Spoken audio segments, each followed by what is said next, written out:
on that? Yeah, maybe, as well as the sun might get into some players' eyes, or not players' eyes, swimmers' eyes. So we'll see how that happens. I'm sure SoFi and the Rams organization are fantastic about that facility, so they'll get it figured out. Quickly, what's coming up on Travis and DeMarco? So it's about a week before the NFL draft, and so we're figuring out what the Rams are going to do. Obviously, going to talk about the play-in game yesterday with the Warriors. Yeah. And what do the Lakers have to do to prepare for the Wolves? What do the Rams have to do? I can't think of their biggest need. Biggest need is probably cornerback. Okay. It's with a C, not a Q. Yeah. But they might take a quarterback. So who knows? Right. The Rams are across the board. Maybe they make a big trade for Trey Hendrickson. That was one of the rumors out there yesterday. From the Bengals. So would be amazing. Right. All right. Emily Hebel, Travis and DeMarco coming up in 10 seconds here on ESPN 710 Los Angeles. My name is Clinton Yates, but you already knew that, kiddos. Talk to you tomorrow and see you on the internet. 710 ESPN, your home for the 17-time world champion Lakers. KSPN Los Angeles, a Good Karma Brands radio station. 710 ESPN. Here we go, Travis Rogers, DeMarco Farr. The far side. You ready for the far side? I'm in the far side. You're in the far side. Go. Welcome to the Travis and DeMarco Show. So let's get to the fun, shall we? The Travis and DeMarco Show right now. Yeah, you made it. You made it on the buzzer, DeMarco. But you got to plug them in to make them work. You got to have them plugged into the outlet. You got to have the fuzzy parts over your ears. No, it's the adjustments. You know, one side is longer than the other, and it's just not working today. Maybe get your own. It's just not working today. It. Nothing's working today. No, don't tell him to get. I'm just going to buy you headphones for Christmas. No, I had headphones. The surprise. Where are they? No, you said it. You said it like 3 times. You leave something here, it's gone. Yeah. I left my headphones. 2 sets of headphones here. Yeah, that's. Yeah, I know. Great. It's a rookie mistake. I've got no one to blame. This is why I don't buy watches and sunglasses. DeMarco? I keep losing them. Yes. Where do you keep your laptop when you bring it into work? In your backpack? In my backpack. So you know what you can do? I'm not going to put my headphones in my backpack. Into again. backpack. No, they're breaking backpack into car. We have a locker. And back. We have lockers. You can. I saw that. Whose lockers are those? I have my jacket locker. here. We have everybody's locker. I do you miss can a get locker. Yeah. I haven't had a like locker the in years. locker, too. I miss my locker. I know. Yeah. I What was in your locker? So we didn't even have a locker room at Santa Barbara, or a clubhouse or anything. We just would ride our bikes and our gear with our bag over our shoulder. Yeah. In high school, I had all the normal stuff that you would have. Do you have cleats. posters, pictures? No, they were small. It wasn't like head to toe. It was like I was a locker artist, man. Yeah. I was. I love that. Did you decorate your locker? Yeah. There you go. Yeah. In school, like in high school, like your high school locker, you would have like stickers and pictures and things like that. My locker was my only space because I had to share a room with my older brother. Oh. Yeah, so the oldest brother had a room. We had to share a room. That was part of our deal. Did you get any say as to the decor of said room? I'm the youngest, bro. No, shut the hell up and take what I give you. And then the Highness will slip in the notes. Of course. Yeah, absolutely. When you had a little note in there, you're like, let's see what this is. Just clean up your locker, though. Yeah, you can't be like Bender from Breakfast Club. With the guillotine? Yeah, like brown banana peels falling out in shoes. No, that's not happening. But, DeMarco, your headphones will not break if you put them into your bag. You know how much money I've wasted on headphones over the years? How many headphones do you think you've bought in your life? How have you broken all of these? Ever? These are 25 years old. Those are your same ones? Mm-hmm. That's respectable. That is. I think I've at least bought 4 pairs a year for the last 20 years. How are they breaking? Man, getting on and off airplanes, putting the bag down wrong, too hard. So I think getting part of frustrated. It is, here's why you lose them, and I don't think I do. Lose them or break them? Either one. Yeah. I'm just confused about how you're breaking them. I've never slammed tons. I got a drawer full of like headphone parts. You listen to music a lot. Oh, yeah. I don't. The only time I have these on my head is when I'm here. You know, that's so I sweat through a bunch too. All these other things. Like these go in the bag at the end of the day. They come out the next morning, and that's it. You use yours way more than I me. left headphones in hotels in different parts of the country. Yep. I've sweat through a bunch. Yep. Yeah. So, and the earbuds do not work for me. Hate AirPods. That's why I play the music loud when I walk. They sound fine. Yeah. They sound fine. Do they not stay in your ears? They sometimes pop out and it drives me nuts. It drives you. You take a half a running step. Bing. It affects my tempo. I can't stand it. That's why I play the music on speaker. I don't aggressive. like my ears covered. Yeah, I can't stand speaker music. But I think work headphones are good. No, as long as these are here, we're good. And these are normally good. It's not the headphones. It was me. I can't get anything to work today. To navigate the structure of the headphone exactly. That was the challenge today. Yes. How you feeling? Other than your headphone dilemma, how you feeling? Good. What else was happening? I should call my cousin. I want to cold call my cousin. Let's do it. When the Warriors play. I'm afraid, though. I have to tell him not to cuss before we get on the radio. We got a delay. We can dump him and then hang up on him. Yeah. And they can't. The delay has to have time to rebuild? Yeah. No, once we dump him, he's got to go because if he doubles up. Do you want to call him now? Hold on. Let me see. Yeah, can I call him now? Go ahead. Let me see. Hold on a second. You text him and tell him that Emily's going to call him. I'm going to call him. Okay. Let me see what happens. Hold on. Let's see what happens. See. What's better is if it comes through the board as opposed to I'll you give putting him the number. Yeah. Are you there? Okay. What up, man? Yes, sir. You're on the radio right now. Say hi to L.A. Good morning, L.A. I have your cousin's name, DeMarco. This is J.C. Farr III. What's up, J.C.? Good morning. Resident Steve Kerr hater. Why do you hate Steve Kerr so much? Be honest. Tell me the truth. You're a Warriors fan. Why do you hate him? Too many championships? Tell me. Yeah, I hate is a strong word, so I don't want to use that. But I'll say that I am not as much of a fan of his coaching because I think he gets out-coached. I think in X's and O's and late-game situations, the team is frequently disorganized, and I think that there are times when there's a need for him to call a timeout, get us settled down. He doesn't do so. I also think that his rotations sometimes are not solid. It speaks to it places us at a disadvantage. So, for example, wait, you're giving me the PhD. I want the real stuff. The tendency, this is the truth. The tendency, the desire to play small ball all the time. Yeah. Like the league has caught up to small ball, and yet he's so committed to the idea, like he doesn't know any other style of play. But it's working for him, though. That style of play has won 4 championships. That seems good. Yeah. Hang on a minute. I'm going to give you the studio number. We're not done with this. Hang on. I'm going to call you right back. Hold on. All right. We will call JC. Yeah. He's a PhD. He's super smart. See, and he gave you the super smart. That's not how we get down. But it was reasonable. You're gonna get him like a couple of beers or something. Get him. He doesn't drink. Something. Call him a name. Get him fired up. Well, I could call him by his family nickname, but then he'll call me by mine, and then we're going to be fighting on the air. Then it's on. Yeah, he was closer to the mic than you. I was going to say, he sounded pretty good. JC sounded good. Yeah, you like too. That look. You too. Well, I mean, you too, huh? It was okay. It was right there. It was right there. That was a great game last night. Yeah, it was. Yeah. Okay. We can get into the greatness of Steph Curry, which he was. That he knocked down big The greatness shots. of the Warriors, period.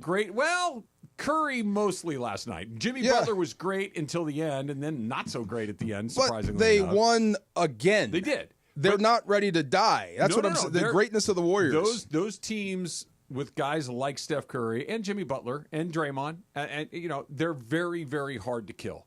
They're very, and they tried to kill themselves a little bit last night. They blew a 20-point lead, and they kind of had to pull their own what's out of the fire a little bit at the end. But because Steph is Steph, it's not a huge surprise that he was able to do it. Aren't you rooting for them? I want the matchup. Put it to you this way. Yeah. I do not root against them. Yeah.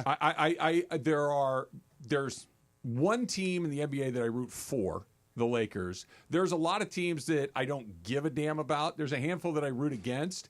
But the Lakers, the Warriors. The Warriors, I don't root against them. I really like Steph Curry. They're like Chicago was back in the day. They're not our team, but it's Jordan and the Bulls. It's great we TV. love it. Yes, and the Warriors have been around forever. Is he on? There he is.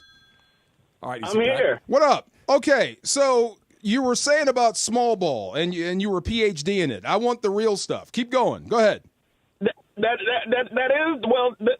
the truth. I think he gets a lot of credit. I mean, anybody can roll out Steph Curry, Draymond Green, and Klay Thompson and do what he's done. Mark Jackson Luke Walton took over the team. Luke Walton took over the team and went 32-1. Right?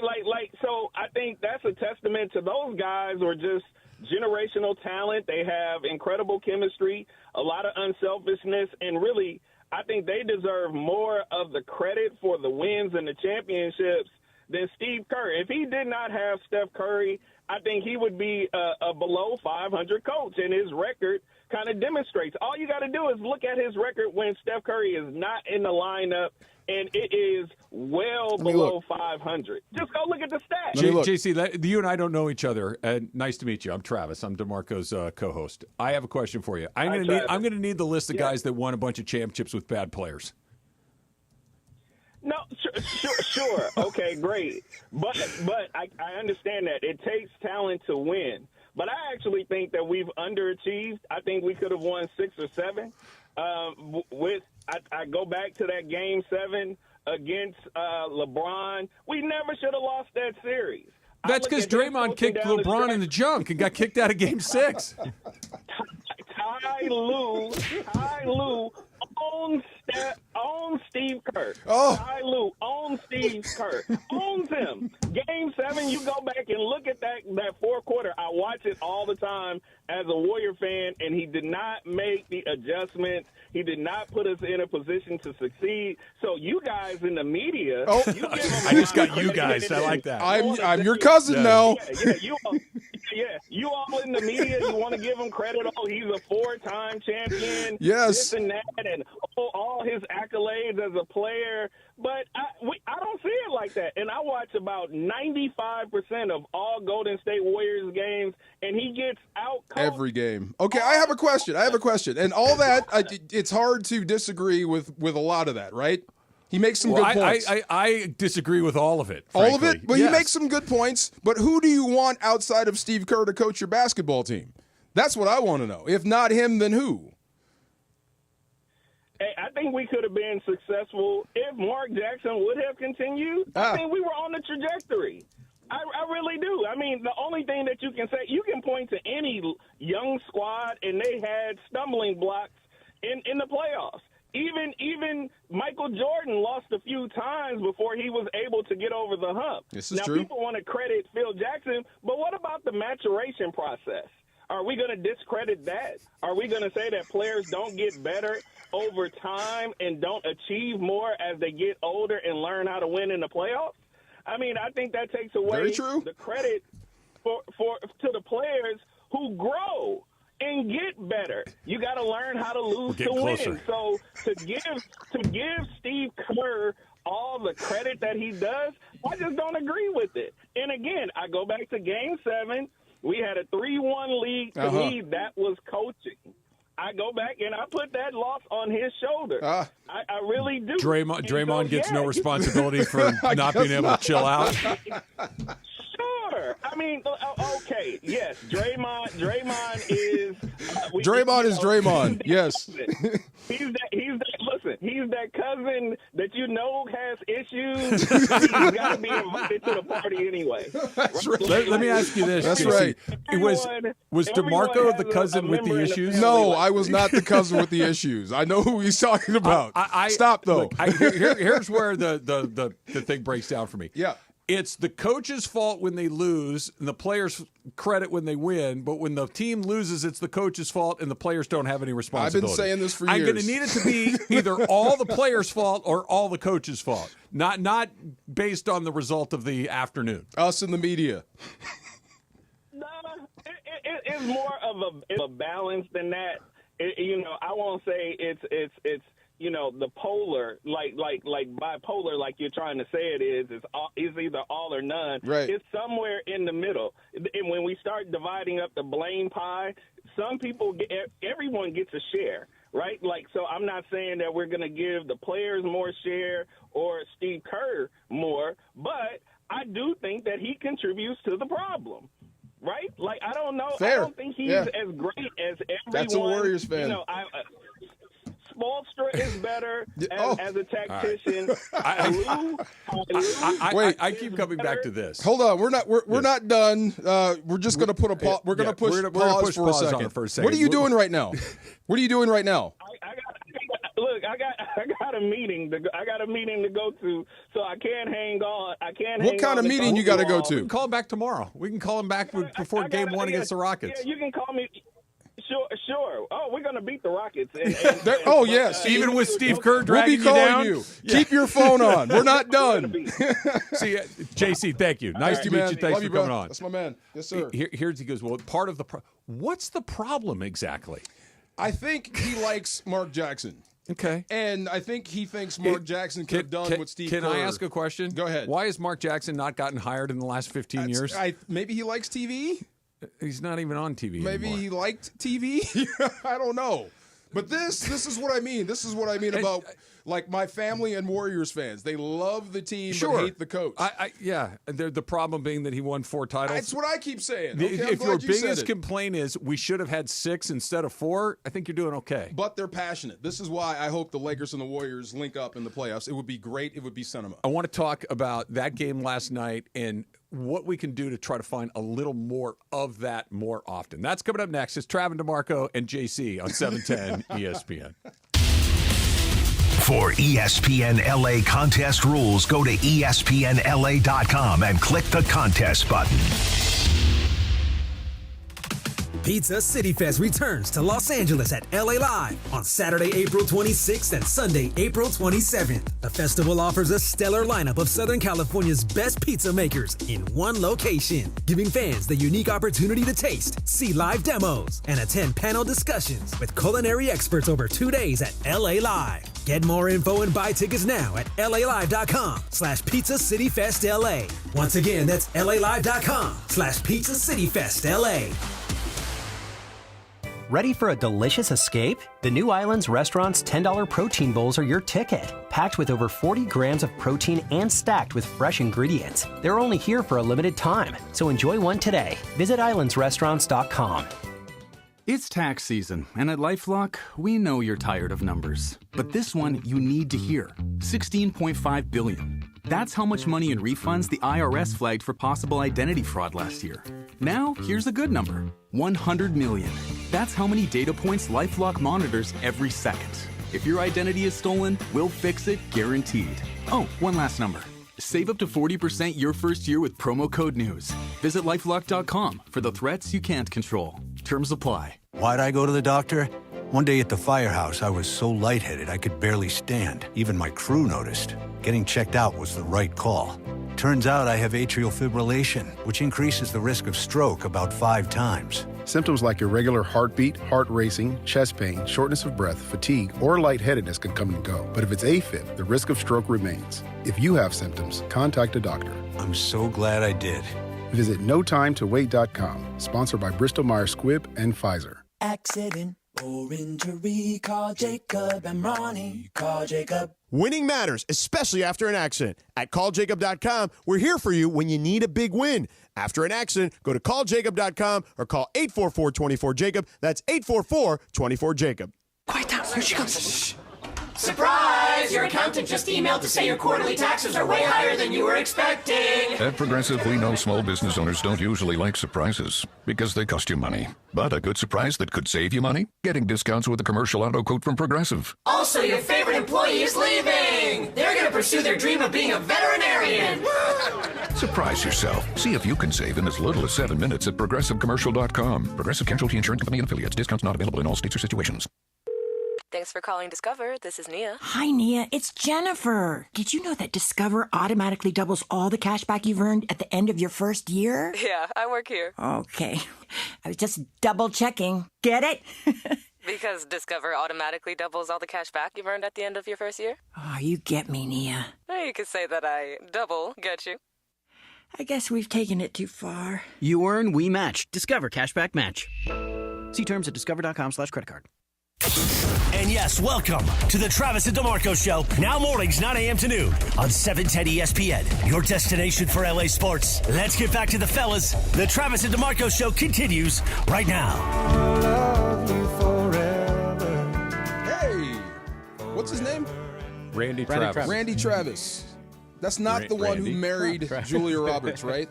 No, that was Lyle Lovett. Lyle Lovett Lyle Lovett was married to Julia Roberts. The ugly duckling. That's what they called Lyle Lovett. Yeah, I can see that. that. Yeah.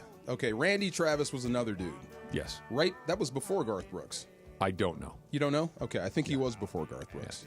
I think they were contemporaries, maybe? I think one I think Garth came in later. I don't know. Who knows? Never mind. Thank you for playing that. Elbow. Yeah. John Party. I know him. I know that's a guy. Too. That's about all. That's about all. Bon I know. Iver.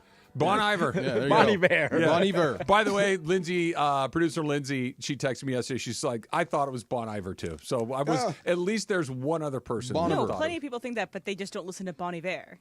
It's Bon Iver. I don't listen to anybody. So that's I like Bon Iver better. Bon Iver is a little fancy. I bet he hated school. I bet he did. Oh, that's not his real name. That's not his real name. Oh, okay. His real name is Justin Vernon. Oh, okay. Bon Iver is his Dave stage Clark. name. Yeah. His name is Justin Vernon.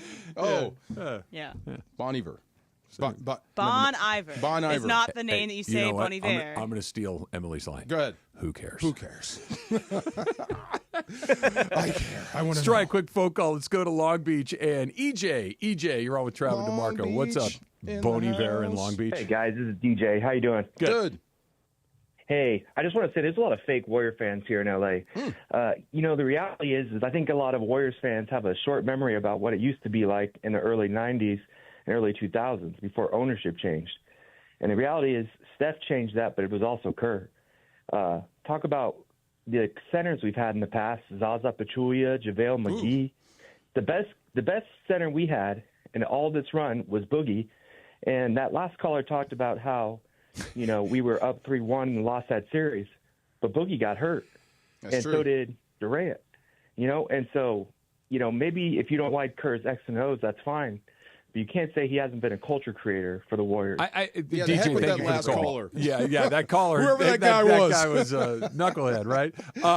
Thank you, DJ. I think you can't disassemble it. They're all partners in this. We can argue credit. This guy gets a little more than that guy, but this run, all runs, the Laker run with Shaq and Kobe was Shaq and Kobe and Phil Jackson. Yes. The Kobe run was Powell and Kobe and Phil Jackson. The Bulls runs included Scotty and Michael and Dennis Rodman and Horace Grant and Steve And the coach. and Phil Jackson. Yes. And you have Greg Popovich was just as much of a part as the San Antonio run, and Pat Riley was a part of the Laker Showtime run. You're all throwing in. They're all together. We can argue whether Steph Curry is more important than Steve Kerr, or Steph Curry is Klay Thompson's more important than Draymond. We can argue all the pieces of credit to all these dynasties, but the coaches, no coach has ever won with bad teams. No, it doesn't exist. Not in anything. Not ever. Not all. I mean, I'm sure it's happened when you have players that I guess aren't considered blue chips and you still win. It's really rare. It's very rare. You look at a team. They make movies out of it. Think about the Detroit Pistons that beat the Lakers that year when the Lakers were going for I believe 4 in a row. Yeah. Right. And it was kind of the end of the rivalry, or I should say the Shaq and Kobe run. Mm-hmm. And that team with the Pistons wasn't loaded, but even that team, it had Rip Hamilton, it had Chauncey, but it had really good players. Yeah. But that you can point to these here and there as those teams, like the Dodger team that won in 1988, right? Orel Hershiser was the best player on that team and had a great. The rest of the team was somewhere between solid and solid, right? Yeah. But it just doesn't happen like that very often. The coach that wins always has good players. That, and he's not the only one in my family that feels that way. Everyone, and they've been day one Warriors fans. That's where Mr. Long Beach was wrong. He's not from LA. He's from up there. Yeah. So they've been day one Warriors fans, but they all feel the same way. And I say the same thing. The guy has won 4 championships. You cannot just discount him or remove him from that. Yes. He's somewhere in that. Yes. Yeah. We can argue to the degree of credit that he deserves, but he deserves credit. Of course he does. Yeah, right. For sure. You know what? Small ball. I really enjoyed it last night. That was a fun game to watch because it was close at the end, and Steph started hitting crazy shots, and there were some weird calls, and Draymond fouled out. I like it when they care. I like it when they care. Yeah. That's perfect. Yeah. I like it when they care because what happens? We care. It's fantastic. Right? It's contagious. Yep. And I get it that we, us in the media, are guilty to this to a certain degree that, let's just get to the playoffs. Let's see what happens in the playoffs. Show me in the playoffs. The ring culture that we've all created, it's kind of sucked a lot of the fun out of a lot of this stuff because nobody's ringing a ring last night, right? This was just to get the 7th seed in the playoffs, but it was awesome. To stay in the hunt for the ring. To stay in the hunt for it felt there was a time where regular season basketball could occasionally, I'm not saying night in and night out, but occasionally give you a result like we had last night, where you're invested in the possessions and the calls and the players. And now it's like we get 2 months of this as opposed to a season worth of it. I just miss it. Well, losing should hurt.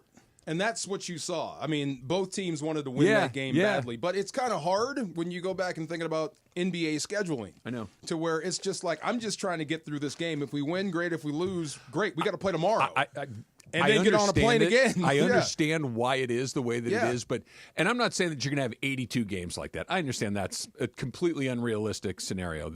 But there used to be a sense when and I always go back to the teams that meant the most to me, and like the Showtime Lakers when I was a kid, right? Yeah. Every time they would play the Boston Celtics, even in the regular season, it was an event. It was a knockdown, drag-out battle. Yep. And whether Philadelphia 76ers, there were these games, the Phoenix Suns. I remember when I lived in Phoenix as a kid for a while, when the Lakers would come to town, it could be in December or January. It could be our age, too. It was a huge deal. I know, but it could be our age that we only remember the great ones. I'm sure they had some stinkers and some boring games. I'm sure they did. Yeah. But it's pretty rare where you get a regular season event unless there's real stakes. Yeah. Like there were last night. Or something happened. Somebody gets knocked out. Storyline. Like where the Warriors the other night where they lost to San Antonio. Uh-huh. And it's like, holy smoke, they might fall into something matters. Real stakes. It's just so much more fun. And that's why the NFL is the NFL, because even a week 9 game in the smack dab in the middle of the season, you can see where it could really help, or actually, hey, this could be the one that kind of sinks our season. It just feels so much more important. It just popped. Steve Kerr said knockout games. That's a soccer term, isn't it? Knockout.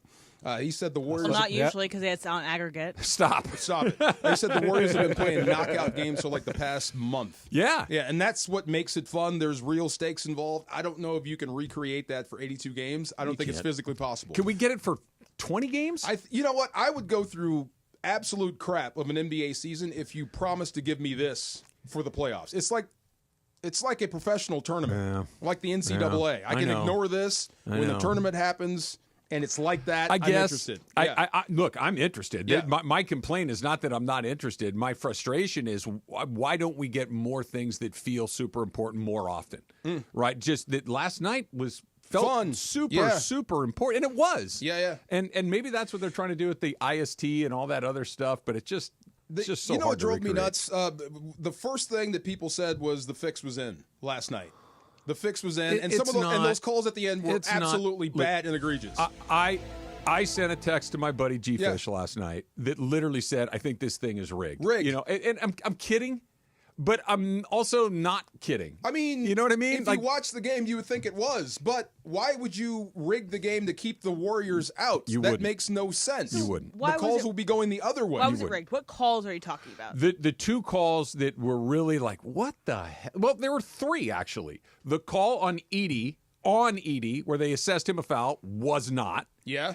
The call where they assessed a foul on Draymond, where Edey basically body slammed him. And they reviewed it, and even on review, you're like, Draymond did not foul Zach Edey here. He did nothing, yes. And it doesn't get overturned on review. And then the Pajemski block towards the end of the game. Clean as a whistle. Yeah, great block. I don't think it's malice. I think it's 2 things. Incompetence?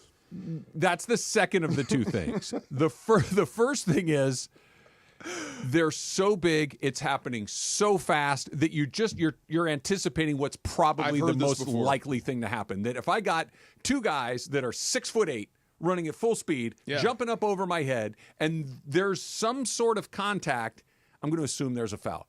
That if you go back and look at it on a replay, frame by frame by frame, well, sure, you can tell if there was or there wasn't. They don't have the benefit of that. No. They're calling it in the moment, and I think that those guys are the best at doing this, but they're just not very good at doing it. There are just people that are worse. To me. I would not call that. Why would you call that foul? For the reason I just said. Right? You're a bonehead. Yeah, I think. But are they a bonehead, or is just look, dude? You get a fraction of a second to look at. I mean, if you watch basketball, play basketball, that's not a foul. So I agree with you. I think there is a moment where you look short of him tackling him. I'm going to let this thing go. Let that go. But let's say he did foul him hard and you let it go. You're like, dude, that is a foul. If it's a hard foul? Yeah, but what if it's just a straight foul? Not like a flagrant 2 where you take the guy's eye out, Right. but it's a foul. But I decided that this time it's impossible to do in the moment. You have to do the best you can, and because. If it was a foul, it's barely a foul, and you still called it. You could have let that go in the moment. I'm not talking about that specifically. I'm talking generally speaking. Right. Sometimes it could go either way, and you got to make a decision, but you have to make your decision almost before it even happens. If I'm the official, and this is all I would say to guys that do, and Beto is a ref, and we always talk. I always talk to the freaking officials about this. If the intensity is ratcheted up and the stakes are very, very high, you're going to have to let the guys play a little bit in this situation. They're here to decide the outcome of a basketball game, not calls and not free throws. I don't hate that. In fact, I think I agree with you. Yeah, you got to let the skill win. That is a perfectly reasonable point of view. But so is a foul is a foul is a foul. A real foul. The rules are the rules, and what is a foul? Touching you on the elbow I technically is a foul. But if you're going to call that in the first quarter, right? I'm going to have you call it in the fourth quarter. Really? We can't have a different set of rules based on what's happening. I would rather you let that go on a touch foul in that situation. If you smacked the wrist and affected the shot. Yeah, yes, I don't get the benefit of going back and looking at it in slow motion. Oh, that was dumb. I got to make it in a split second, and it's really hard to do unless it was egregious and like it. It looked like a foul. How many of them are flat egregious? Not a ton. Well, you Some can tell are. if you slap the forearm, slap the wrist, you know when it's a foul. Not every time you don't. Or versus he just touched his elbow. Well, then that would imply that they'd never miss anything. Or he got all ball on the block and barely touched his hand. Come on, dude. I would Let that say go. 60, 70% of those calls that could go either way. I'd be more afraid to make a bad call than miss one, if that makes any sense. But isn't a really egregious miss a bad call? If you were to let that go, I don't think anybody would have said boo. Don't focus on that one. Somebody that just swallows the whistle and lets a mugging happen is just as bad as calling a foul. You can't that allow a doesn't mugging happen. to happen. I get you. And there was a lot of things they could have called on Steph or how they were defending Steph, grabbing him and letting that go. But look, he's running people through screens. Yeah. It's intense. It's almost playoff basketball. Some stuff you got to let go for the entertainment value of the game. I agree with you on that. I think the biggest problem the NBA has is that there's a perception that it's rigged. But why would you send the Grizz through? Why would you fix the game for them to move on? That makes no sense. Last night, but here's what makes sense. Yeah. It's not just last night. You're right. The rigging it for Memphis does not make any logical sense. But the fact that it's in the ether, that it's in the air, that the NBA puts its thumb on the scale with the referees is the problem. The fact, I forget the name of the referee. Who's the referee that Chris Paul had never beaten? I forget that guy's name. But Chris Paul had been 36 playoff games with that guy. I remember that guy. He's 0-36. Scott Foster. Scott Foster. Thank you, Emily. That's a problem. That there's a perception of that, whether it's real or human implied. too. I get it, but it's and you know what? Every referee's record should be against every player? 500. I got you. Right? Because that's what the math would tell you. That's but just when not it's human nature. 100%, yeah, and it's out there, and you've had a gambling thing, and it's like, oh man, what the hell was that? Because in baseball, we don't think it's fixed. We just think that guy sucks. Well, there's got to be a reason to fix it. I guess. Yeah. I guess if you want to just put Vegas into it and just count dollars. I'm just saying they are hoping the other team wins for their own benefit. When Angel Hernandez would do Angel Hernandez things, nobody said this game is fixed. They said Angel Hernandez sucks. Okay, when an NBA referee does something like that, they say this stuff is fixed. That's crazy. You're right. I never thought about that. Yeah. I never thought Major League Baseball was telling Hernandez to do that. No. In the NFL, they go, how does that guy not call it? They don't say the NFL's rigged. No. Unless it's Patrick Mahomes. They call that guy an idiot. But they blame the guy. In the NBA, it's like, oh, this league's fixed. It's immediately. Bizarre. I know. It must do this work. It is a bizarre deal. All right, Luka and the Lakers getting ready on Saturday to take on the Minnesota Timberwolves. Not the only LA playoff series coming up. That's straight ahead. DeMarco, Trav, 710 ESPN. All right, let's talk about Next Gen, the official air conditioning, heating, plumbing, and don't forget, electrical team of SoCal sports fans. And right now, they got you all set up with an $88 system tune-up, and they can replace it if you need to do that as well. So why not take a look? How's your AC system? How's it running right now? Is it ready to power through the season? I know it's a little cool today, but you know you're going to have that AC going before too long. So whether it's keeping your current system in top shape with a quick tune-up or replacing an old system, Next Gen's here to help you keep your home safe and comfortable all season long. And for a limited time, Next Gen's offering ESPN LA listeners a heating and AC tune-up. You heard me, just $88. Let their expectations. Make sure that your system is running safe and smooth so you can enjoy total home comfort all season long. They've got lifetime warranties. They've got financing options. They've got unbelievable 5-star service and 7-day availability. So give them a call today, 833-3-NEXTGEN. That's 833-3-NEXGEN or nextgenaironplumbing.com. Steve Mason and John Ireland. Mason and Ireland. Next at noon after Travis and DeMarco. If one's an actor. One is an actor, If one got the lead in whatever the new Brokeback Mountain is and with a super hot guy. Brokeback Mountain 2, still broke. You can't tell him not to take that because you might get jealous. Don't you think that's a great name for a sequel? Brokeback Mountain 2, still broken. That's great. Yeah, I actually do like that. The OGs of LA Sports Radio. That's Mason and Ireland. On 710 ESPN. All right, listen up. Whether you're out for a walk, hitting the gym, or just tackling your day, in this LA heat, chafing is no joke. Take my word for it. That's why you need Highlands Chafing Relief. This stuff is a game changer. Goes on like a cream, dries like a powder, and stays put even through sweat and water. No greasy mess, just all-day protection. If you've already got some chafing, Highlands soothes it fast with aloe, shea butter, and tea tree oil. Don't let chafing slow you down. Grab Highlands Chafing Relief at Walmart or Target right now.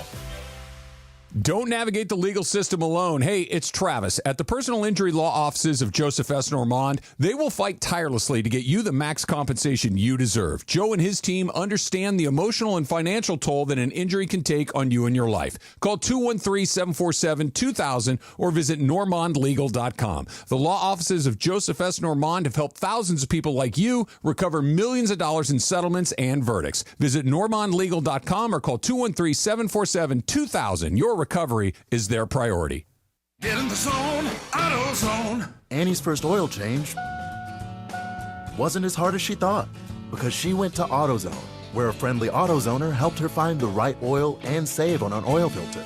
He explained the job and showed her free how-tos on AutoZone.com. When she was done, AutoZone recycled her old oil for free. No hassles, just help. Everything you need, nothing you don't. Get in the zone, AutoZone. Restrictions apply. Quarterback Jordan Love isn't just on Green Bay's team. He's also on the American Family Insurance team.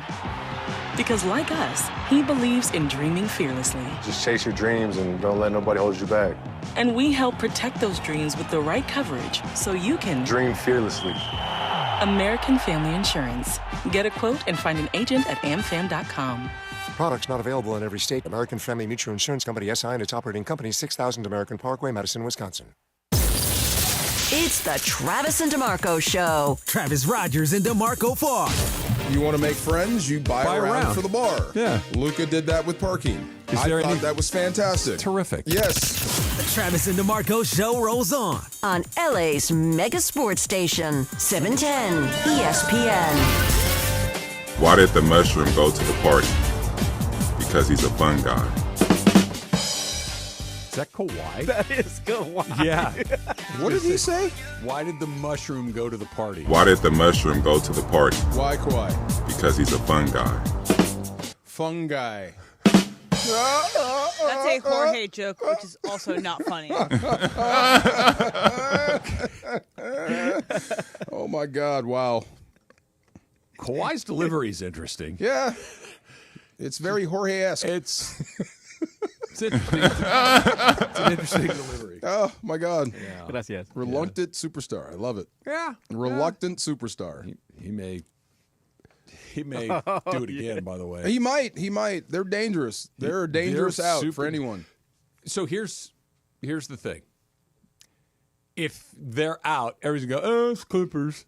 Yeah. And if we say, hey, they could make a run, yeah, you say that every year. Okay, eventually, it's going to happen. They're going to put it all together at the right time, and could be this group. It could be. You know, at some point, you would hope that the light would go off. Well, I don't know how you don't like James Harden. I wouldn't say hate. I don't like. You're not a fan him. of his game, right? Okay, but at some point, you have to admit he's good. Sure, the guy can score. He's going to Hall of Fame. I think he cares more about him than he does his team. I agree. Okay, at some point, my biggest objection with James Harden is that he seems to quit when it gets hard. That too. Okay, whatever the negatives are, it's probably all true about him. Anything you say or think about James Harden is probably true. At some point, that light may come on. Maybe. I only have X amount of years left in the NBA, and I'm ringless. And what if he decides to be a team player? What if he decides to do everything that you hate? Well, it's funny. I don't think he's not a team player. I think he's one of those guys that in big moments can frequently come up empty. I don't think it's necessarily driven by miss or not take the shot. Either or make mistakes. Either or just kind of shrink in the moment. A little bit of when, hey, this is big and I get small. There are guys last night. Yeah. Moment was big. Who got big? Steph Curry got big. He wants the moment. That LeBron James gets big. Luka gets big. You know, we know the guys. Yeah. And with James Harden, frequently in big moments, he has gotten small. And it's I don't think it's selfish because he is a great passer. He does set up his teammates. He's the back of his basketball card or basketball reference page, like he is a terrific. His Letterman jacket would be huge. Yeah, yes. he's a terrific player, but he can get buckets. I think he's got help with Kawhi. That's it. Yeah. The best part for him, in my estimation, is that the shot that needs to get taken, Kawhi's taking that shot, and it probably will hit it too. Yeah. That's the thing. He just needs to be there for the other stuff. That Kawhi will do the big stuff. Yeah. Kawhi takes that shot, and if he misses it, he misses it, but it's not going to be because he's gotten small. We've seen him come up big way too many times. If those two get that, if they have that killer instinct and Kawhi stays healthy, they are as tough to guard as Luka and LeBron. Yeah. Yeah, I mean, they basically do the same thing. Yeah. Inside, outside, dangerous, can shoot the three. If they get going, whatever respect you give Luka and LeBron, you have to give to Harden and Kawhi when they're going and healthy. All right, so... That's incredible. I know. We might check in with him next week. I think that's a good idea. That's scary. We're Laker fans, so as difficult as it is, kind of take your Laker fandom and put it over to the side for a second. I'll try. Just for entertainment purposes, what's a better series to watch? Nuggets, Clippers, or Lakers, T-Wolves? That's hard. They're everybody's kind of bunched together as far as the same amount of wins. Everybody's kind of got the same thing. You've got two teams that are really playing well in the Lakers and the Clippers. You've got Minnesota, who's a little bit better of late. You got Denver, who's kind of going in the wrong direction at the right time. There's all sorts of MVPs on all everywhere. sides. Yeah, everywhere. What do you got? Man, I think the Lakers would draw more eyeballs because they have more fans, but as far as pure basketball, it's equal. They're both going to be fun. You got Denver and Jokic. How could you not love watching him play? You think they both go 7? Probably not. Yeah, probably not. I mean, the Clippers may clipper. And look, you say that. We don't know what the Wolves are going to do. We don't know what Ant Edwards is going to do. They can make this a short series. The Timberwolves, could make this a short series. I don't. A short series is in they win the series? By blowing it. Oh, I don't think. Oh, yeah. That's what I mean. They can make it a short series, but they for can the hand Lakers. it to the Lakers quickly. Yes. I agree with that. I think there are 3 outcomes in these. I think the Lakers could win relatively easily, 5-6 games. 5, okay. I think that could go 7. I think the Nuggets and the Clippers could go 7, or the last one is I think the Nuggets could go out fast. Really? I think they're keep in mind, DeMarco. Think about what just happened. Coach. They just clearly something stinks in that building. Do you think that changes Jokic at all? Because that's if they got the team. knocked out fast. No. I mean, coaching change. Sure. You think that affects that guy? I'm not saying it's going to be the thing that decides for him to throw his hands up in the air and say, "I want out of here." But yeah. Look, I could see the team making a lot of like last night with the Grizz when they couldn't get the ball in bounds. You know, somewhere Taylor Jenkins had a smile on his face. Of course, right? So I can see in key moments you may have a breakdown, but I don't think just because you fired the coach means you're gonna Jokic is out the door with him. No. That's not what I'm saying. Yeah, but I think sometimes we assign these guys like robotic qualities. He's a human being.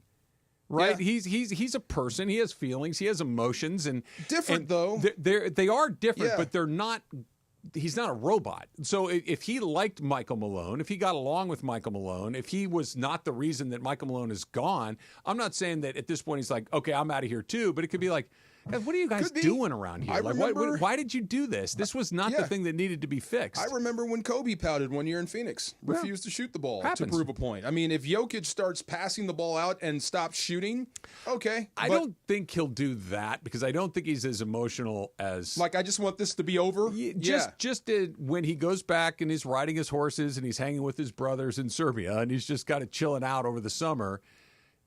that, those guys, they don't seem to have their act together. Yeah. Not like in an outbursty, pouty, I'm just not going to shoot kind of way. He's but in a... he's the least affected athlete I've ever seen in my life. He might be. Yeah, he just wants to go ride a horse. Yeah. Yeah, I can care less about this trophy you just handed me. I see. Can I split the hair? Go ahead. I think he cares about the trophies. I don't think he cares about any of the celebrity stuff. The stuff I think he wants to yeah. win. Because he plays, if he didn't care about, he wouldn't play as hard as he plays. He plays hard. Yeah. And he plays physical, and he cares when he's on the court. If he didn't care, I don't think you could play at that level. I don't think he cares about everything that comes with that. I don't think he cares about being famous. I don't think he cares about going on tour. He wants to win and go home. That's what yeah. If I'll say this to your point. If they do knock Denver out early, look out for the Clippers. If they get the rub of knocking them out and knocking Jokic out of the playoffs, oh my God. And Kawhi is being Kawhi, they will be the toughest out in the West. And they're deep.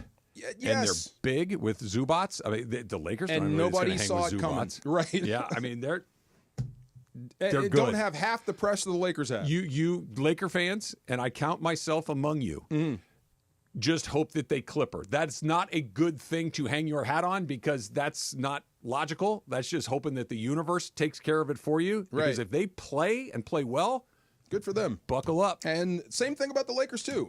Look, if the Lakers and AR, who is the X factor, if they get going, all three, your three-headed monster get going, I don't care who you are. I'm going to take those guys off the board for you. I'm going to ask you to pick another guy. It's coming up at 10 o'clock. Coming up next, it's The Far Side. It's Trav and DeMarco, 710 ESPN.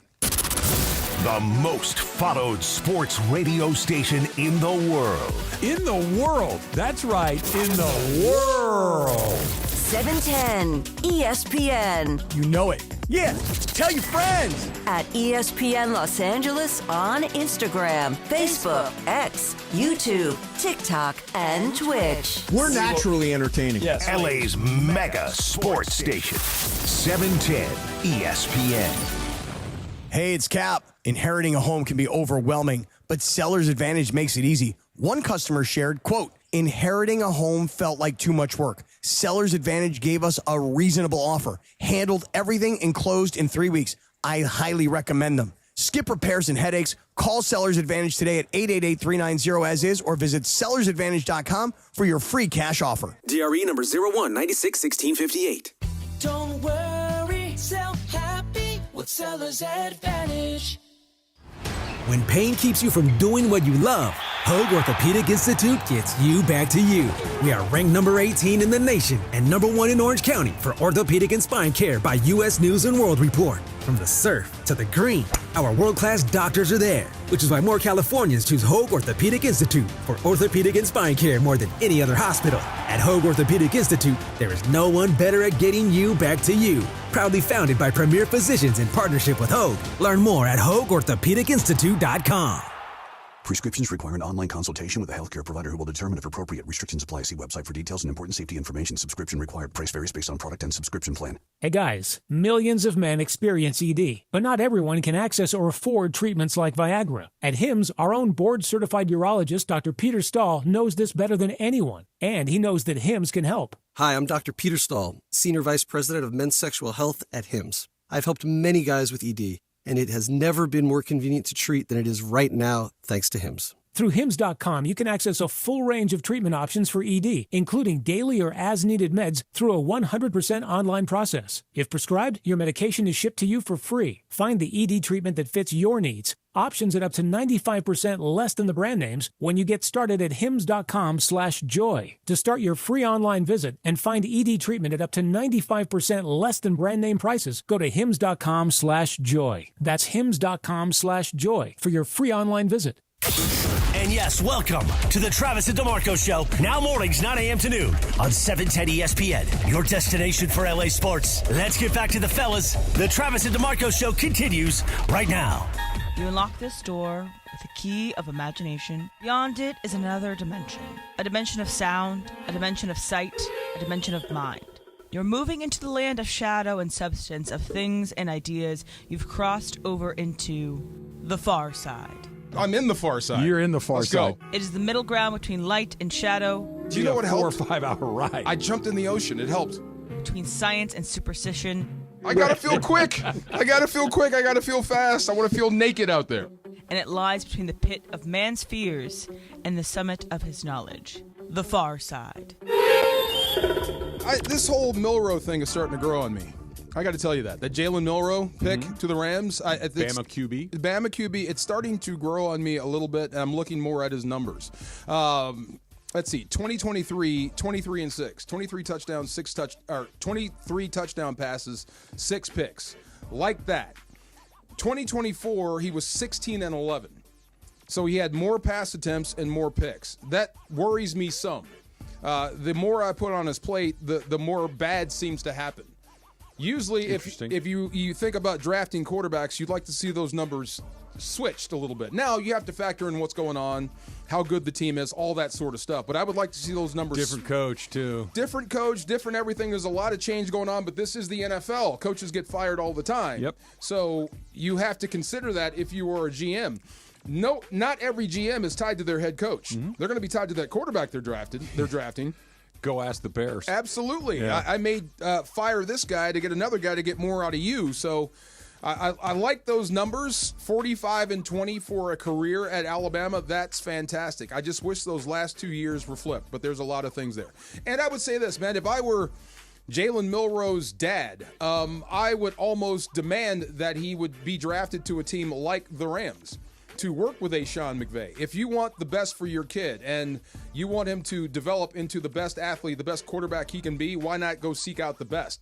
If this was, coaches for hire, come clinic my kid and help him with his throwing motion, you would probably seek out guys like Sean McVay and pay him top dollar. So I would hope, or I would pray, or I would demand if I could, that my kid falls under the tutelage of a Sean McVay so he can reach his potential as a quarterback.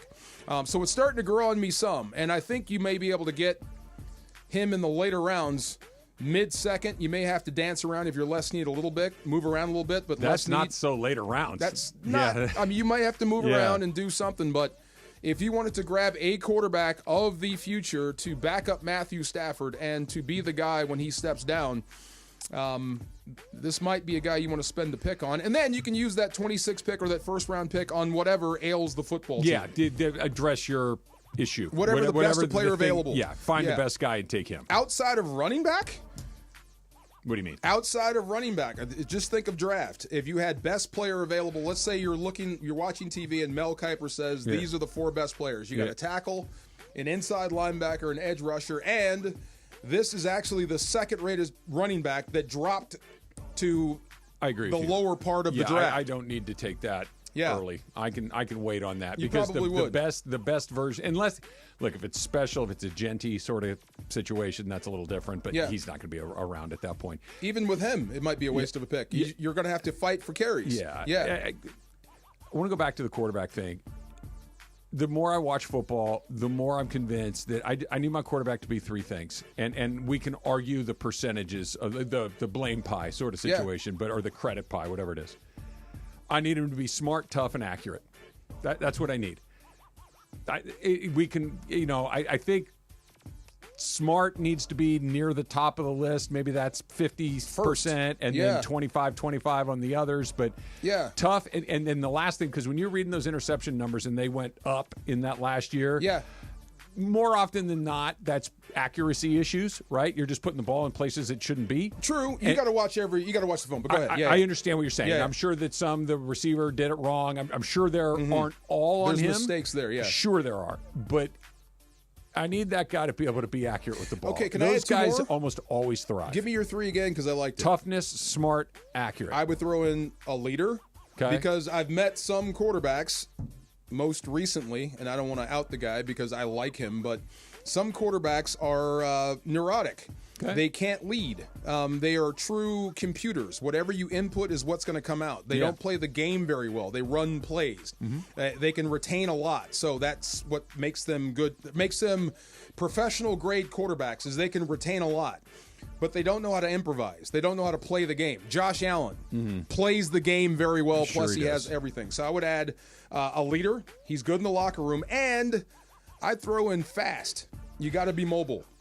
That's today's NFL. It would be on my list, Yeah. but if you said to me, this guy's super tough, he's really smart, he knows how to play the game, and by the way, he can throw it through a keyhole. Yeah. But he's kind of slow, I'll take that guy.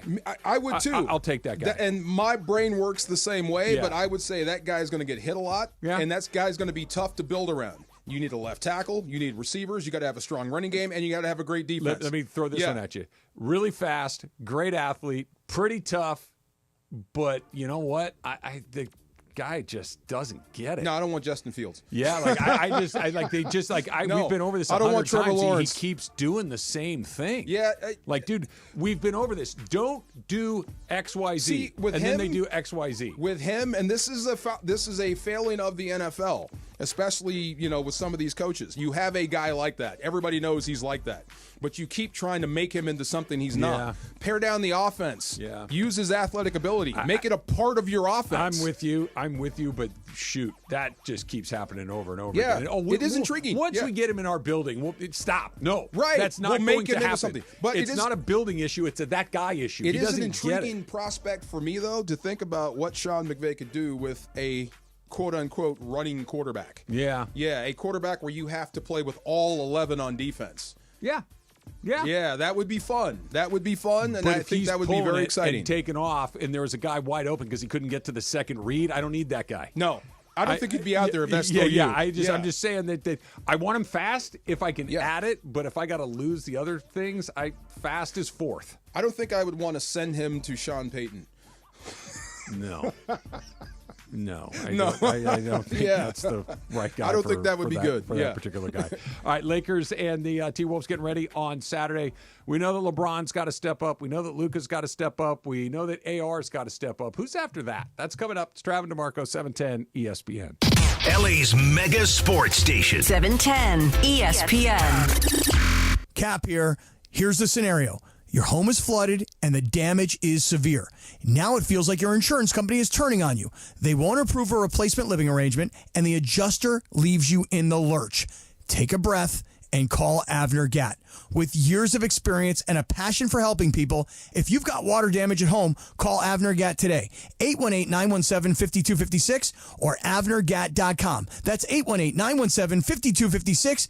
Avner Gatt. Your claim, our game. Hey guys, it's Cappy here for Prize Picks. I love Prize Picks, man. I've been talking about Prize Picks for years. I play it literally every day. Prize Picks is the best place to get real money sports action. We have over 10 million members and literally billions of dollars in awarded winnings. Prize Picks has made daily fantasy sports accessible to all. You just pick more or less. I mean, it's really that easy on at least two players, and you've got a shot to win up to 1,000 times your money. So run your game all season long with Prize Picks. And here's the best part. It's springtime, right? Baseball season is officially underway. Don't miss your chance to add your favorite players from baseball into your Prize Pick lineup. So whether it's strikeouts, RBIs, it could be first inning runs, you take your pick of more or less, and you can win up to 1,000 times your money. Download the Prize Picks app today. Use the code CAPPY, K-A-P-P-Y. You're going to get a $50 bonus when you make your first $5 lineup. That's CAPPY, K-A-P-P-Y. Download that Prize Picks app. Prize Picks, run your game.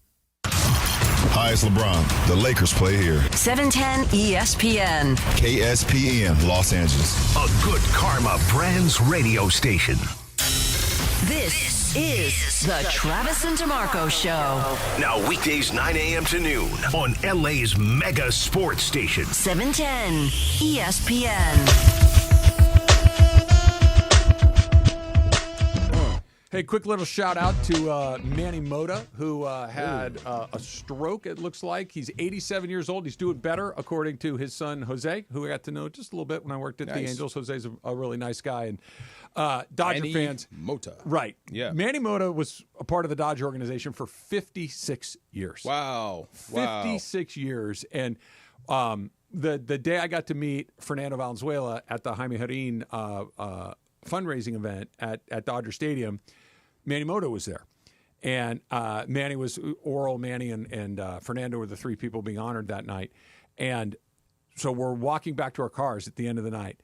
And as I'm walking out, Manny and the people that he was with were walking out at the same time. And we kind of just, I was like, you're walking out, you just kind of glance at somebody, you make eye contact. Mm-hmm. And I said, oh, hey, congratulations. It was great to see that tonight. He stops, he comes over, shakes hands. Thank you so much for coming. Thank you. And it was just cool. It's like, dude, the guy it was such a nice moment. He didn't have to do that. Yeah. He did, and he did it for everybody. Why was that in a movie? Was that in a movie? Manny It was in Naked Gun. Naked Gun. Yeah. Thank you. Now batting Manny Mota. That's what it was. Manny Mota played 20 years in the major leagues. Right. Like I know, he was like the Dodger pinch hitter forever. Yeah. He was in the major leagues for 20 years. He had 1,100 hits. Oh my God. He has a lifetime average of over 300. Nobody does that. Unreal. And it's not like he hit 300 because he had 10 at-bats and got 3 hits. Yeah. He was in the league for 20 years. 20 years in the show. God he's bless doing him. better. Yeah. He is a super nice guy and a Dodger legend. He's not like a Hall of Fame guy, but just when you think of the Dodgers, and especially through the 60s, 70s, and 80s, you can't not think 20 of years. Manny. Yeah, there should be something. Right. Glad he's feeling better. No doubt. Glad Manny is feeling a lot better. So, if the Lakers are going to beat the T-Wolves, LeBron's got to play well. Yeah. Luka's got to play well. Defend well. Right. And Austin Reeves. Austin Reeves has to be. Yeah, do your thing. Do your thing.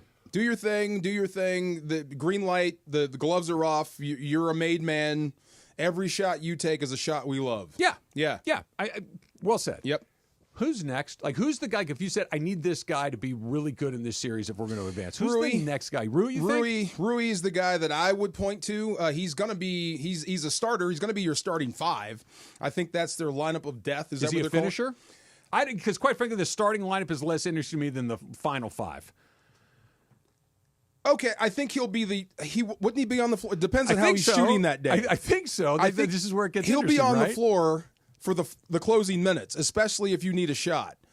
He is a guy that can spot up and shoot. He can make a shot. That's his thing. But that's not why you're going to need him, no, right? Defending and rebounding. Yeah. And you got to be tough. You absolutely have to be tough, and you're going to have to bang a little bit with those bigs down there. Because other than Hayes, yes, he's your biggest guy, because Len, whatever. But he's going to have to, I think that's what, if he makes shots, forget about it. Lakers are going to win. Right. If those other 3 guys are doing what they do and Rui's making shots, most of my question marks come from the defensive end for the Lakers. Offensively, I think you've got it. You know what the game plan is.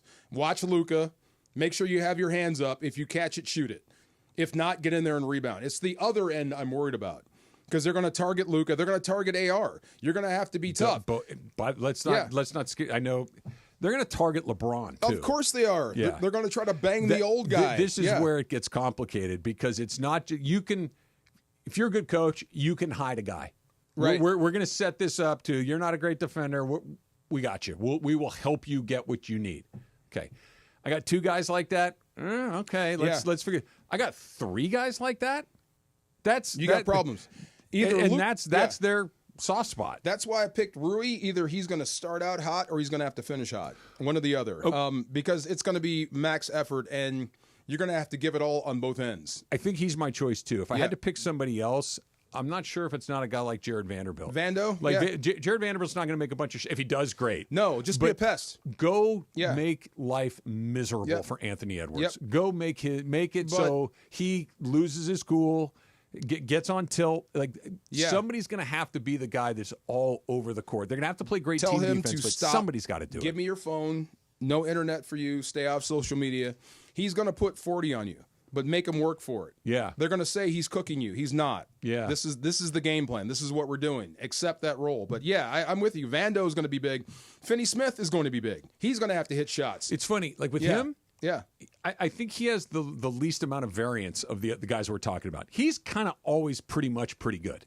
Yeah, like he's a pretty plays well with Luka. Rui's variance is pretty big. Like there are nights where Rui's awesome, and there are nights where Rui is non-existent. Awesome. Right? Yeah. And Vanderbilt too. Like Vanderbilt, I think Rui is the one with the biggest variance. That where if Rui scores 20 points and plays good, it doesn't have to be great defense, just good defense. Lakers are in great shape. No doubt.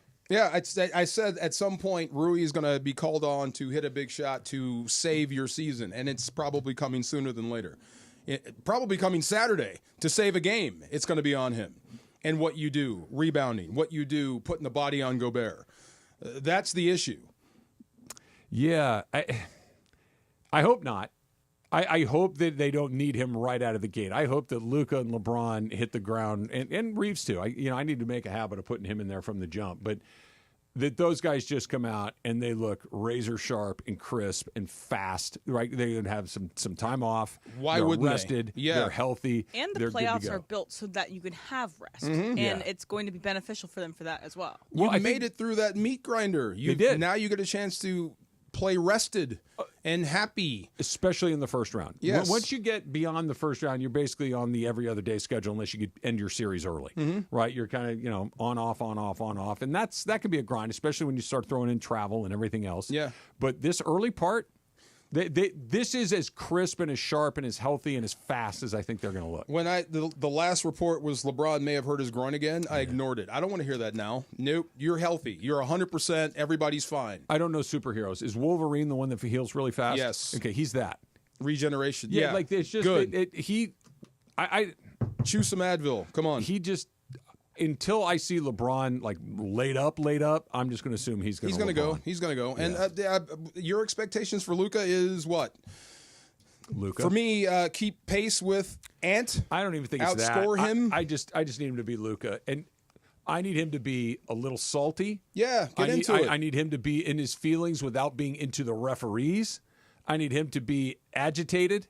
I need him to get into a little you go, I go with Ant. That's fine. Yeah. I need him to be Dallas Luka, not collaborative partner with LeBron Luka, which is fine. The fit out Luka. Fit out guy. Yeah. The guy that was in Dallas a few weeks ago. Let's be that guy. There's no the way guy that brings all sorts of heat and energy and blank you to the game. With that comes a lot of talking to the officials. No way they throw him out in a playoff. No way they throw Luka Doncic out in a playoff series. No way. Probably not. You'd be crazy to do that. Okay, people do crazy stuff all the time. I mean, if he's talking... But I hear you. I hear you. If you want that Luka, you're going to get the one that's chirping. So I hope you get the right officials, too. Because please don't make this a thing with them in this series. Ireland brought up a good point we were talking about. He's always going to bitch the referees. That's just who he is. But... once he gets that, he will get technical fouls for sure.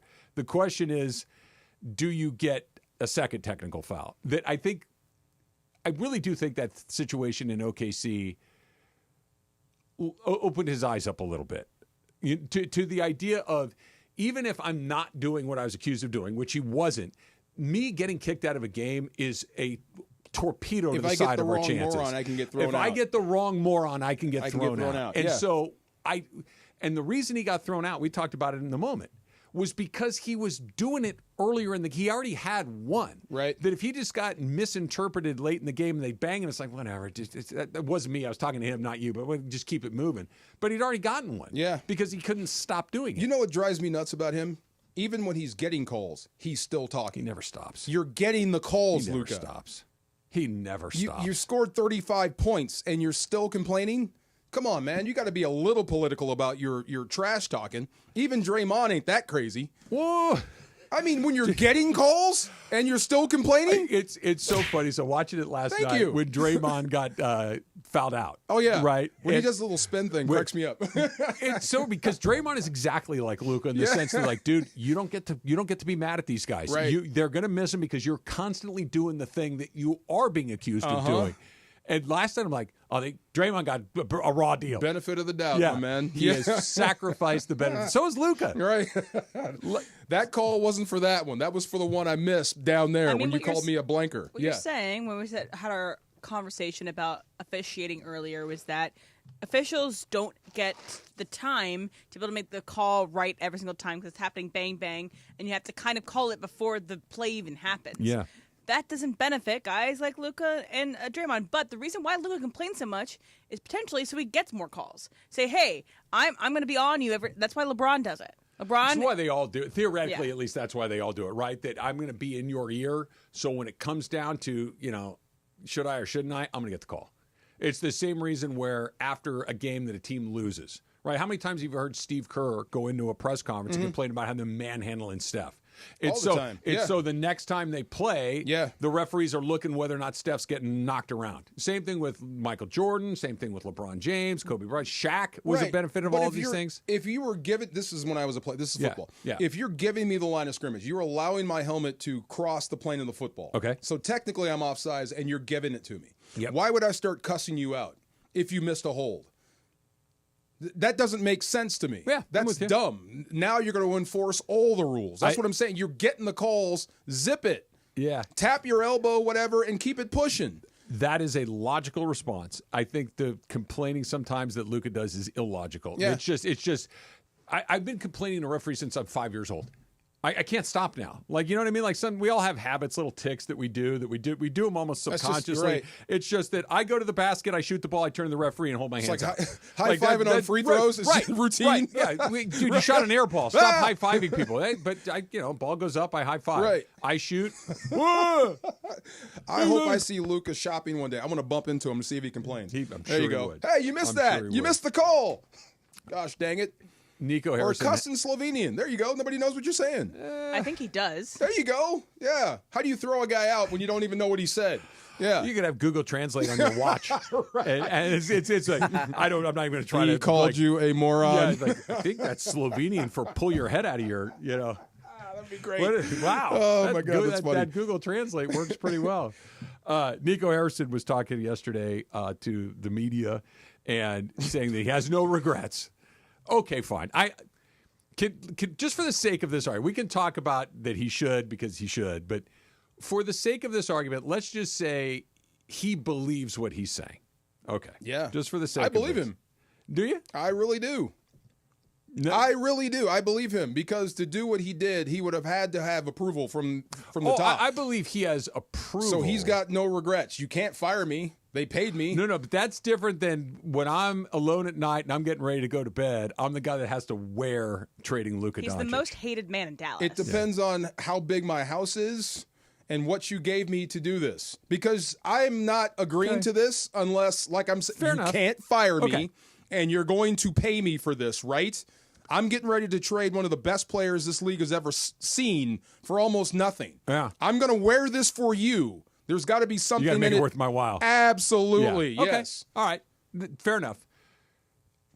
But for him to be right about what he's saying, for him to be actually able to look at you, me, Tim McMahon, saying the Mavericks got better by trading him. No. Oh. To just have been right in the idea of trading Luka Doncic, that at some point the rest of us come around and say, you know what?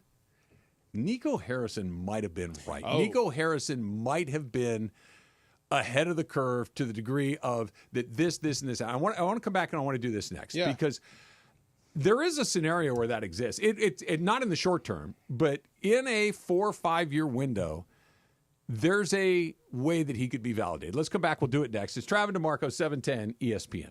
You never have to miss a moment of LA's mega sports station. Get the all-new ESPN LA app. Just search ESPN LA in your App Store or Google Play. Download, tap, and bam! You got 710 ESPN in the palm of your hand. Hey guys, it's Sedano. Los Angeles International Airport's People Mover trains begin rolling early next year as part of LAX's ongoing investments to transform and improve your travel journey. The People Mover trains will quickly move guests between their terminals and our new consolidated rental car center, metro trains and buses, economy parking, and Kiss and Fly lot. The trains will make it simple and fast to get to your LAX destination in 10 minutes or less, and trains depart every 2 minutes beginning in early 2026. Learn more at lawa.org/ESPN. Good Karma Brands is proud to be an equal opportunity employer. Our policy is to provide equal opportunity employment, development, and advancement to all current and potential teammates. If you are an organization that maintains a job bank, provides employment information, or gives job referrals, you may request to be placed on the station's mailing list for future career opportunities. To learn more about careers at Good Karma Brands, please email careers@goodkarmabrands.com. Vivid Seats is your ultimate destination for basketball and hockey this season. With a game-changing rewards program and an unbeatable selection of tickets, they make it easy for every fan to watch their favorite teams and players in action. Catch every one-timer and buzzer-beating 3 live and in person from your favorite seat. Plus, every ticket is backed by a 100% buyer guarantee, giving you peace of mind with every purchase. Don't miss out. Visit vividseats.com or download the app today. Vivid Seats, the official ticketing partner of ESPN.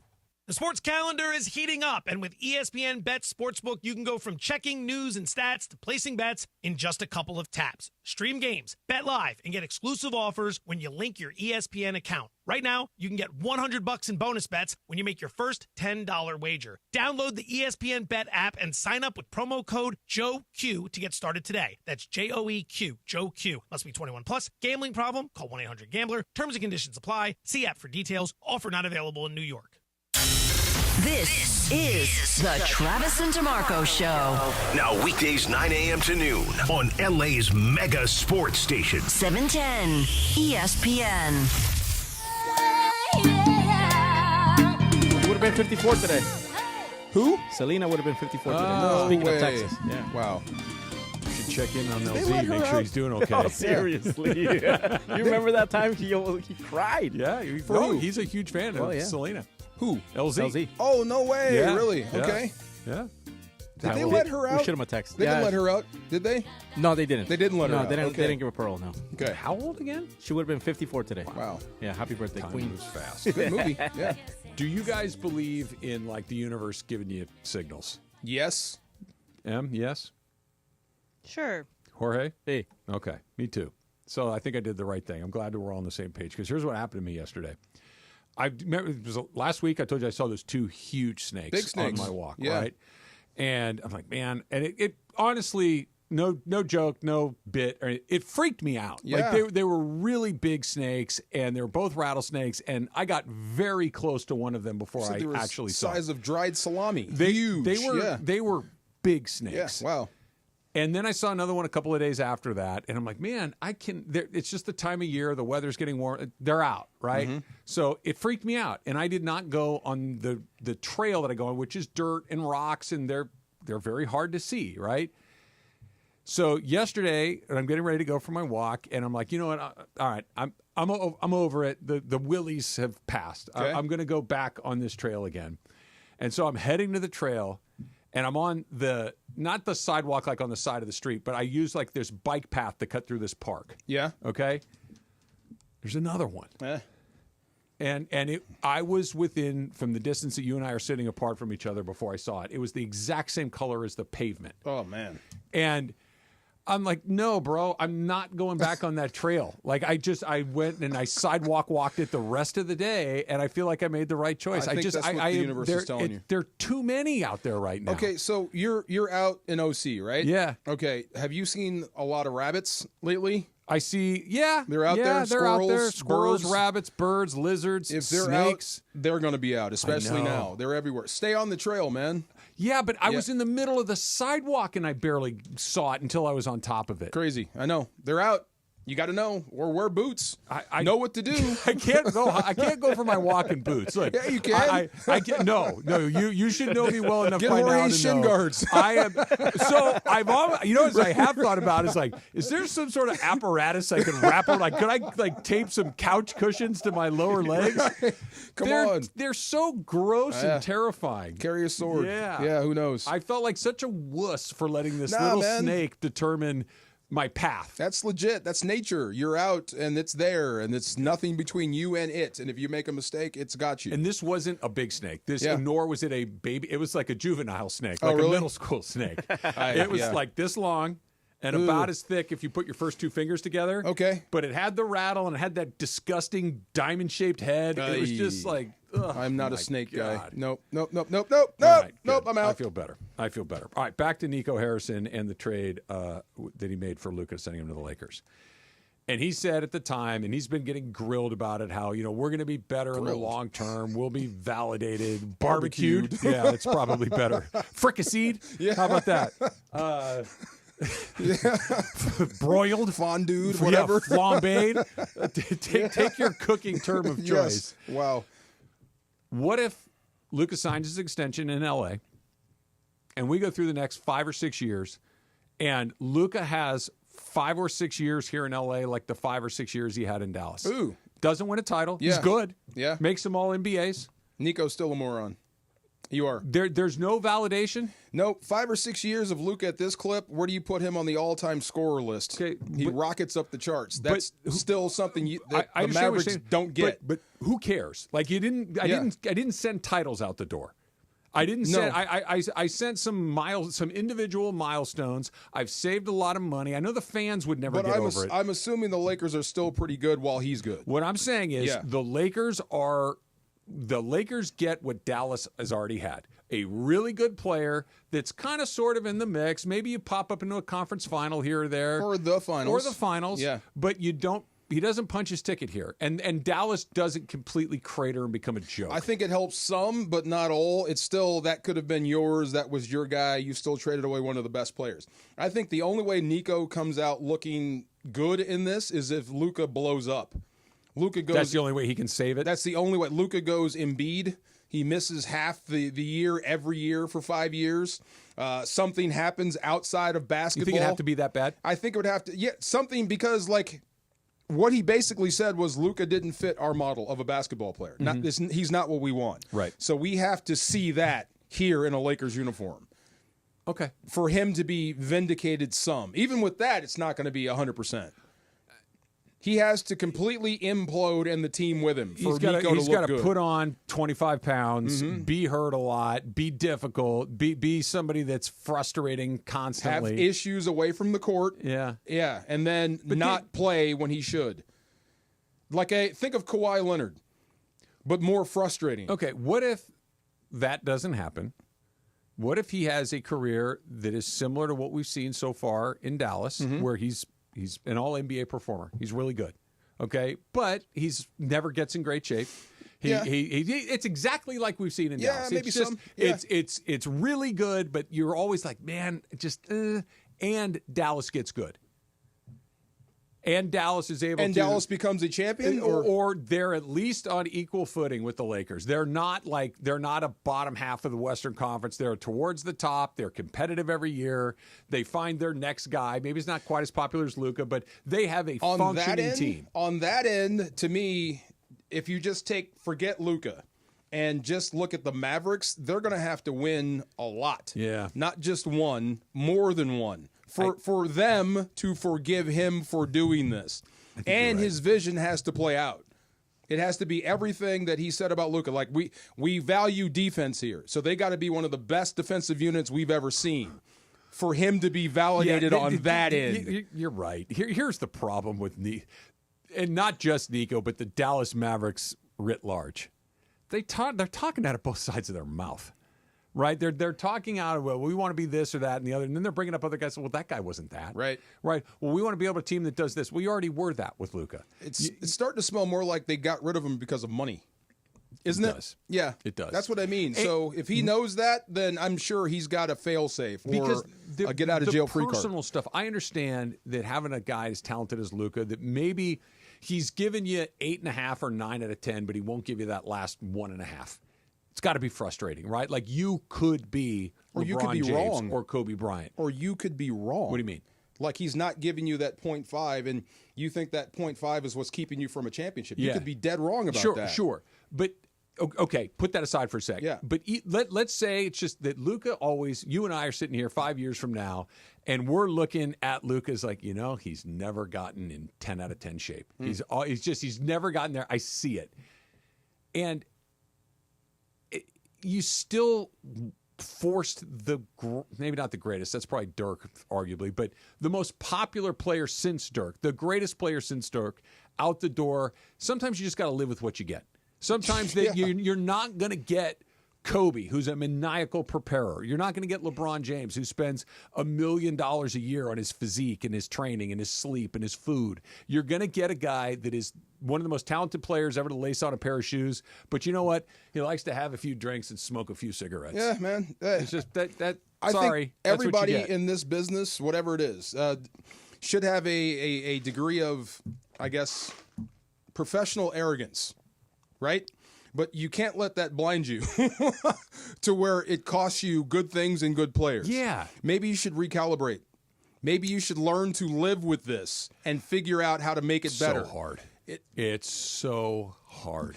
People think pride will choke you on the way down. Yeah. It really it won't. I mean, sometimes you have to recalibrate and say, hey, look, we have to figure out how to make this work with this guy because we can't find another one. Think about what we've been talking about. Think about like how this could go right for Nico Harrison and the Mavs. Mm-hmm. That 5 years from now, 6 years from now, 8 years from now, they've been at least partially vindicated because it didn't lead to a bunch of titles. Yeah. Whatever. But think about this scenario that we just had to paint for it to be even just kind of sort of equal. Yeah. It just kind of reinforces how ludicrous it is that he's here in the first place. And I refuse to believe anybody is that dumb. This had to be that came from the top. Did you think if there were a one that has that job is that dumb, I think. I agree with you. Yeah. I agree with you. That was something else. And I thought that if there were a smoking gun, so to speak, like, that's why they did it, it would have come out by now. Right. Especially when he loved it there. I can understand moving on from a guy who's a toothache. He loved it. Completely blindsided. Right. That's what I mean. That had to come from someplace else, not just him. It doesn't make sense. It doesn't add up. If you want to throw what in, is it? If you want to throw in that the league did it, this is again. If you want to do that, because that's part of it too, yeah. then their get back is, okay, if we let Luka go to the Lakers, what are you going to give us? Maybe you get Joker or Giannis next year. This is what we get. Yeah. The game last night was so awesome, but this what you're suggesting, and by the way, you're not the only one. And I'm like, listen, like, tell me more. This is fascinating. If that's the deal, you cut. Right. But that we even allow our brains 5% to go there, I think speaks to the place we put the NBA as far as conspiracy theories go. That league has always been way more ripe for wild, completely unsubstantiated conspiracy. The frozen envelope, Michael Jordan being suspended. Which one was was that Patrick Ewing? Right? Like that was the greatest. The Michael Jordan went to go play baseball because he was secretly all of these crazy that the NBA has referees that are corrupt. This is proved to be true. We don't really do that with the other leagues. No. This is just an NBA thing. And to your point, yeah. You said, well, Luka gets traded. Instead of just the Mavericks lost their ever-loving minds, it's, hey, maybe it's because of this conspiracy theory to move the team to Vegas to get a different ownership group. And they like, not even three-dimensional chess, but that's like business. 10-dimensional conspiracy. I think it's because it's the sport that has the wildest things that happen. I think with both football and baseball, as examples, we see the big trades coming. We see these guys ask out. We see the players up for this contract.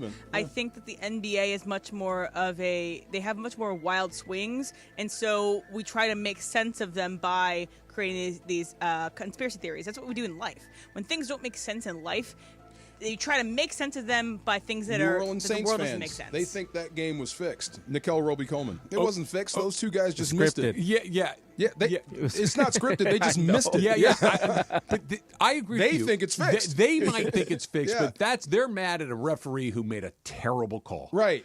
I don't think football fans were watching that going, fix. Saints fans might have been. Saints fans, right. That's what I mean. Football fans were like, oh, my God, that's the worst call I've ever seen in my life. Worst call you ever seen. But them, they think, you're hosing the Saints. Last no, that's night, not it. was it your cousin? You were talking to your cousin. I was talking to my friends, and a couple of those calls, you're like, dude, what is going on out there? Yeah. It's not just that referee stinks. It's what is going on out there. After call after call. Luka gets traded to the Lakers, and it's like, they want to move the team to Vegas. Right. It's like, what?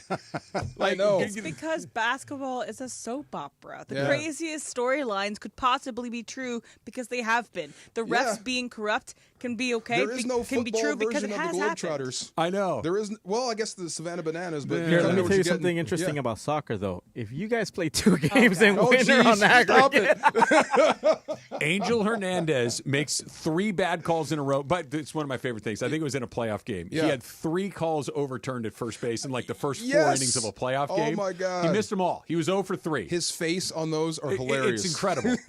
And the universal thing was, Angel Hernandez is the worst umpire to have ever stepped onto a major league field. Yes. It's not.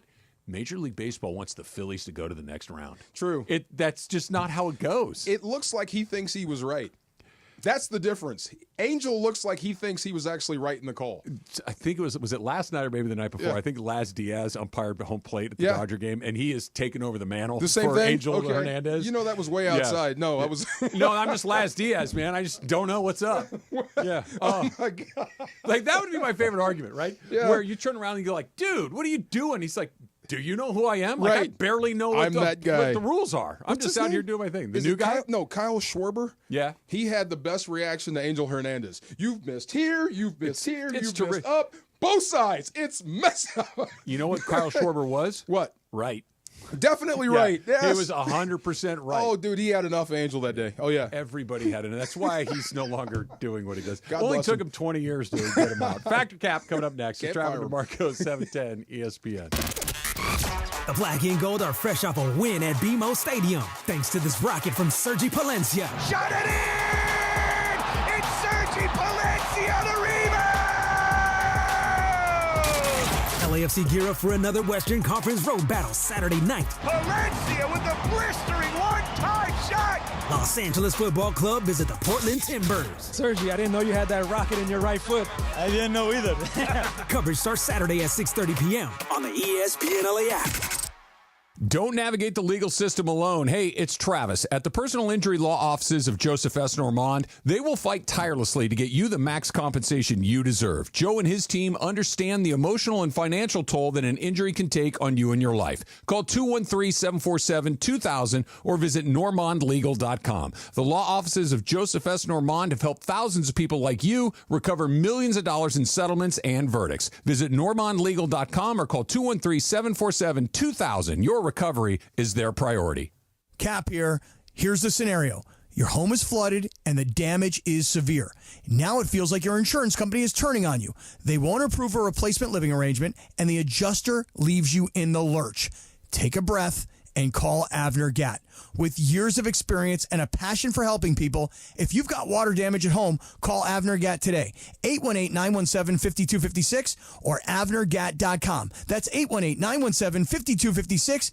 Avner Gatt. Your claim, our game.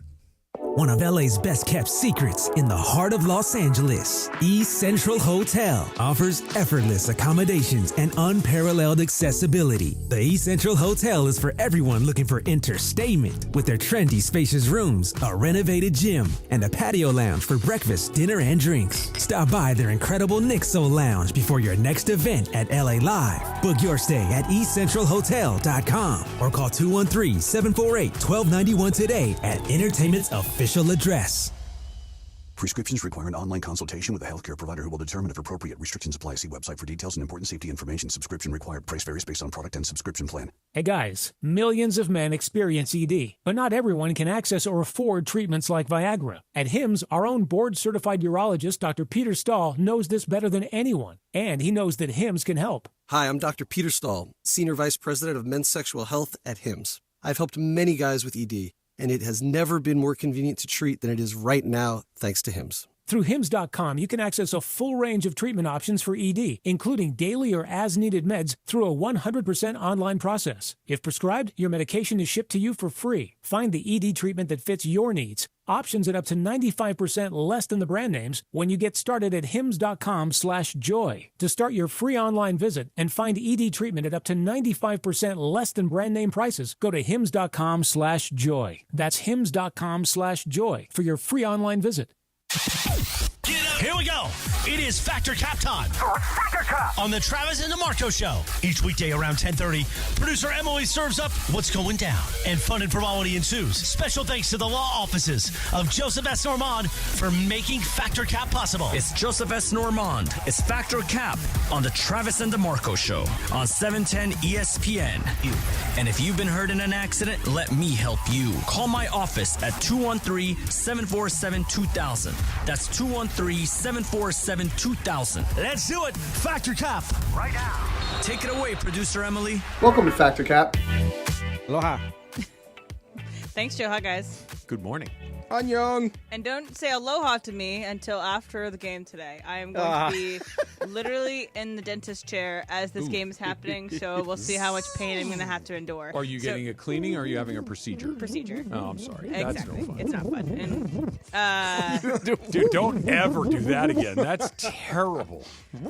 I like going to the dentist, but those machines are torture I devices. want to wear headphones, like over-the-ear headphones, but then I have to be able to, like, they say, oh, open your mouth a little wider. Or, like, Yeah. it's like you can't really do that. What if you did like the conscious sedation? They'll do that occasionally. You can go to dentist if you have like real I'm not fear. getting sedated. Okay. I just don't like the sounds. And just so people who care about this for 5 seconds, in order for Real Madrid to beat Arsenal and move to the next It's going to be round, the comeback of the. They're going to make history today. they have to They're gonna come back. outscore Arsenal by 3. So they have to get 4 goals. They have to score 4 more goals Correct. than Arsenal does today. Without So getting scored on. If the score is 3-1, Real Madrid, Arsenal still goes on because Arsenal scores a goal. Correct. So Real Madrid has to score 4-0 or 5-1 or 6-2. You think this is better, Jorge? Oh, yeah, It's the not whole world better. does, DeMarco, not just me. The world gets it. Just Wow. you guys, simple I guess math. Americans are More dumb. goals. You know what? I'm going to swim in my pool of idiocy in absolute bliss. Just make it 3 games. Just absolute bliss. Or 1 game. And call me One game. whatever you want, Right. but here's what I know. Yeah. Odd numbers don't end in ties. Thank you Yeah. very much. Yeah. Wow. But Unreal. if it's the same difference, it goes to PKs? Extra time at TPK. This makes more sense. Which So, doesn't I make hope sense so. because then Real Madrid is Look, at the end of the day, you get a winner because it's today. in Real Done. Madrid, Simple. not in Arsenal. At the end of the day, Some you get a winner people today. would rather go That's around it. their butt to touch their elbow. I'll just do that. You know what? I got to make sure that I put that in my vocabulary because I love that. Yes. And it's just It's like right there. I've stole a million things from a million people, and I want to steal that for you. I really want Wow. that in there. Speaking of international sports, That's really hard to do, by That's, the way. yes, Yeah. especially when you can just Yeah. do that. Anyway. are we done? Yeah. Are we done? Cap. British tennis player Harriet Durt had to issue an apology to her opponent because she was caught on a mic during her game. Not game, sorry. Match. Match, whatever. Is it game, set, match, whatever? Match. Yeah, that's Yes. exactly right, as a matter of fact. Her opponent, Louis Boyson, I don't know where they're from. Bonnie Bear. Okay, I'm done. No, during the match, so she was complaining. She asked to have the referee. God, what's the name of this referee? Chair umpire. To have her opponent put on deodorant because her opponent smelled really bad. Yes. Okay, so again in tennis, they're really? across the court from each other. You can, if they're across the court from each other, and Harriet is complaining about the person's Damn, smell, she I'm just stunk. gonna say that stank. Woo! That stank real bad, Oh. and maybe it's honestly a competitive Strategy? advantages, a Yeah. strategy to get Harriet off her game. Yeah. But my statement is, I would never go in public again if someone said you stink that bad they had to ask the umpire to ask you to put on deodorant. Travis, Patrick, Cap.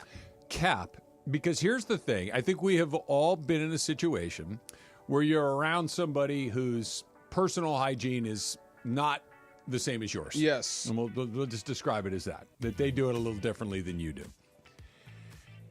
That person on the other side typically has no idea. That's just, this is how they roll. This is how they do it. And even when you kind of like gently nudge or suggest, they're not embarrassed by it. Yeah. It's just, this is how I roll. So I'm sure the woman who, I don't know how to do this so it's not, the smelly woman, for lack of a better description. Yeah. Stanky one. Put it on her own Instagram or Twitter or whatever it was with like a solicitation to, I think it was Dove, like, hey, we got a collab coming our way or something. It's like, pretty brilliant. She's trying to. Just no natural deodorant, Dove. Yeah, brilliant. It's like she's leaning into it. She's not embarrassed by it, so I think it's Cap. That's DeMarco, brilliant. You wouldn't go in public again if someone said you stank that bad. If it were true, fact. Sometimes you do go nose blind. Do you have old workout clothes that smell? I'm a little persnickety with that stuff. Okay. So no. I mean, but I understand your point. I may be so used to it, I don't smell it anymore, but you do, and it kind of fills up a room. Yeah. So, yeah, if I'm wearing something stinky and you told me, I wouldn't feel bad. But if I think I'm doing it right and I still smell, yeah, I may not come out in public. That might be fact. Yeah. Jorge? Look, it's Cap for me too. And then also this could be she was probably trying to get into her head. I can't smell, so I'm saying for somebody who can't smell, maybe this is just a thing to get into your opponent's head. You know, boxers do it all the time. They of talk course. smack. Like I get if we were like wrestling or boxing, like we're literally on top of one another. But from across the tennis court? court's pretty big. That's pretty big.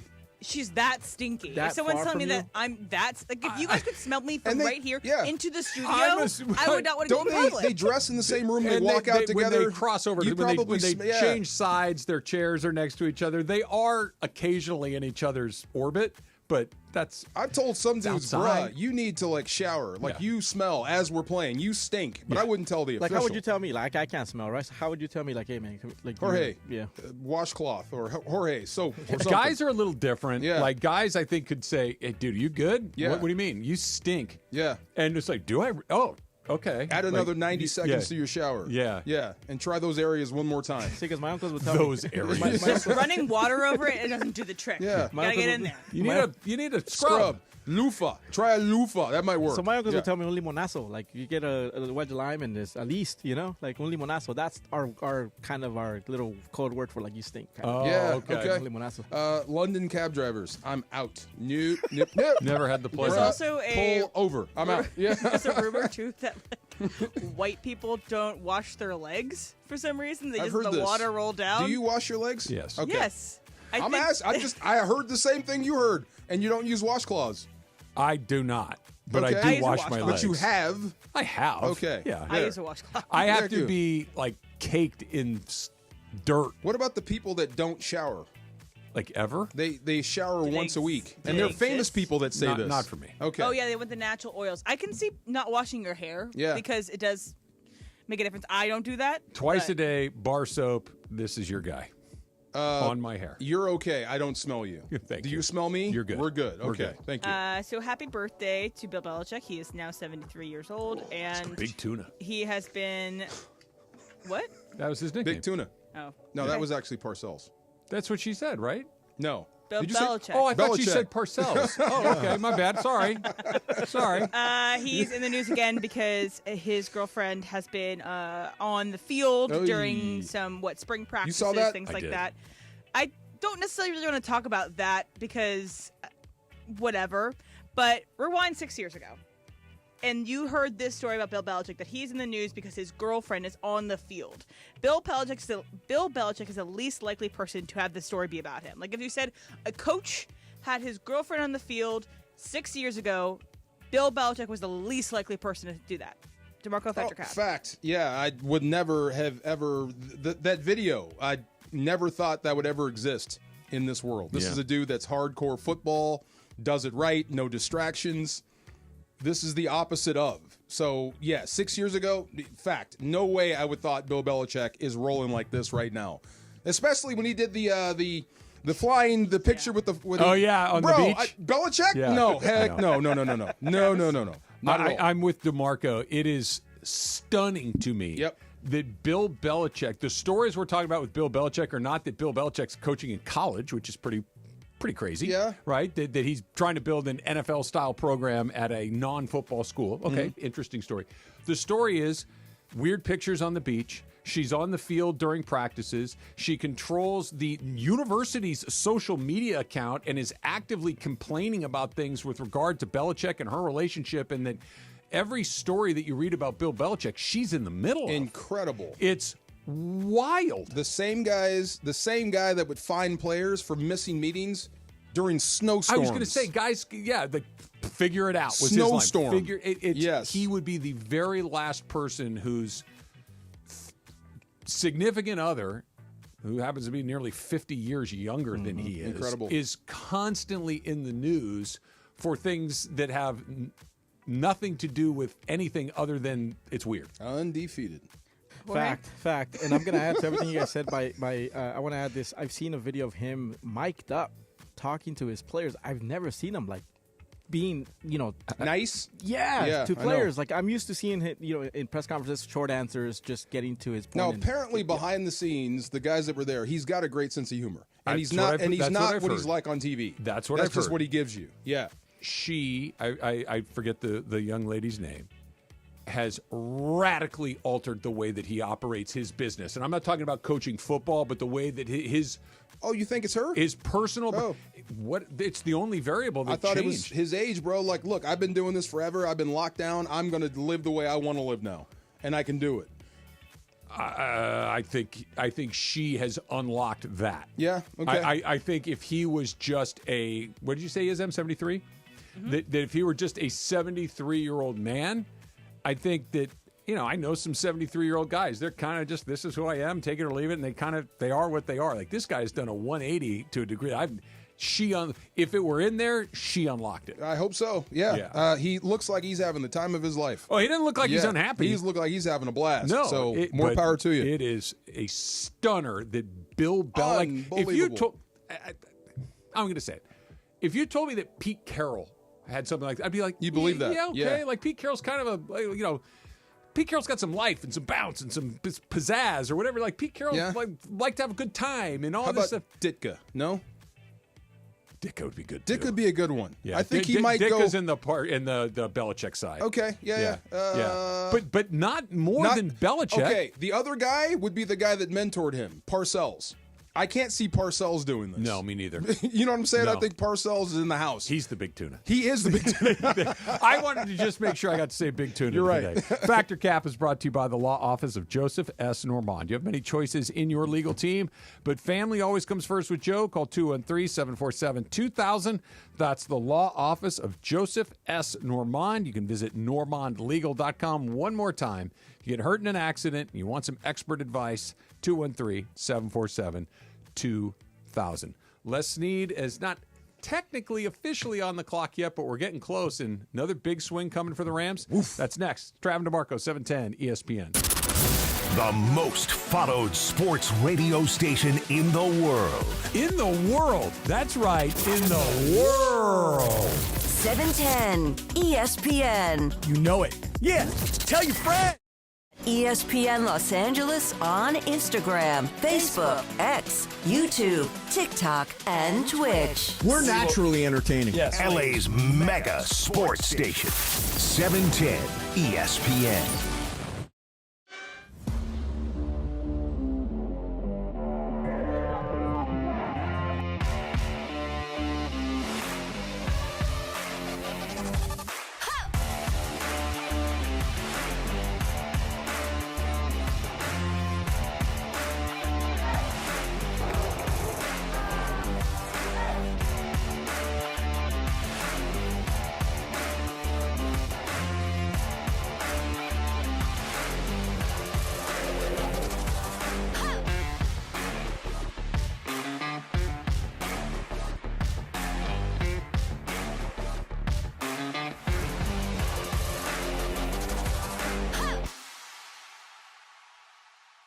Connect with us so you never have to miss a second of your favorite sport.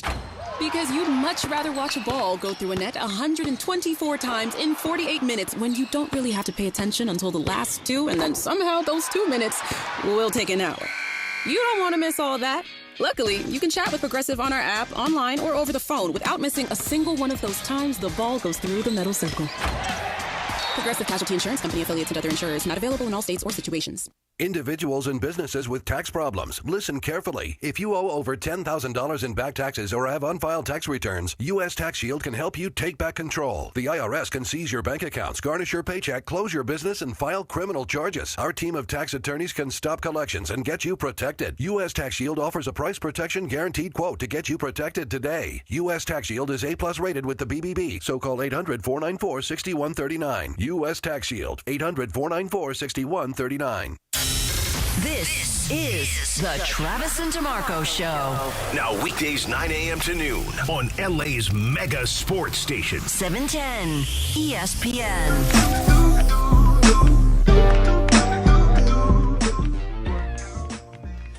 Two episodes in to White Lotus season number 2. Yeah? Yeah. Emily gave me that. That was a good ride. It Are took you me, hooked? how many years did it take me to get there? Like a year and a half. Year and a half, but hey, I got there. You're hooked? You see it? I don't know what it is. I like it. It's full stop. I like it. I look forward to watching more of it. But as I'm watching it, it's weird. Like I like the weirdness of it all. They're irredeemable scumbags, almost without exception. But really, I kind of dig it, and I like the setting. Everybody's really good looking.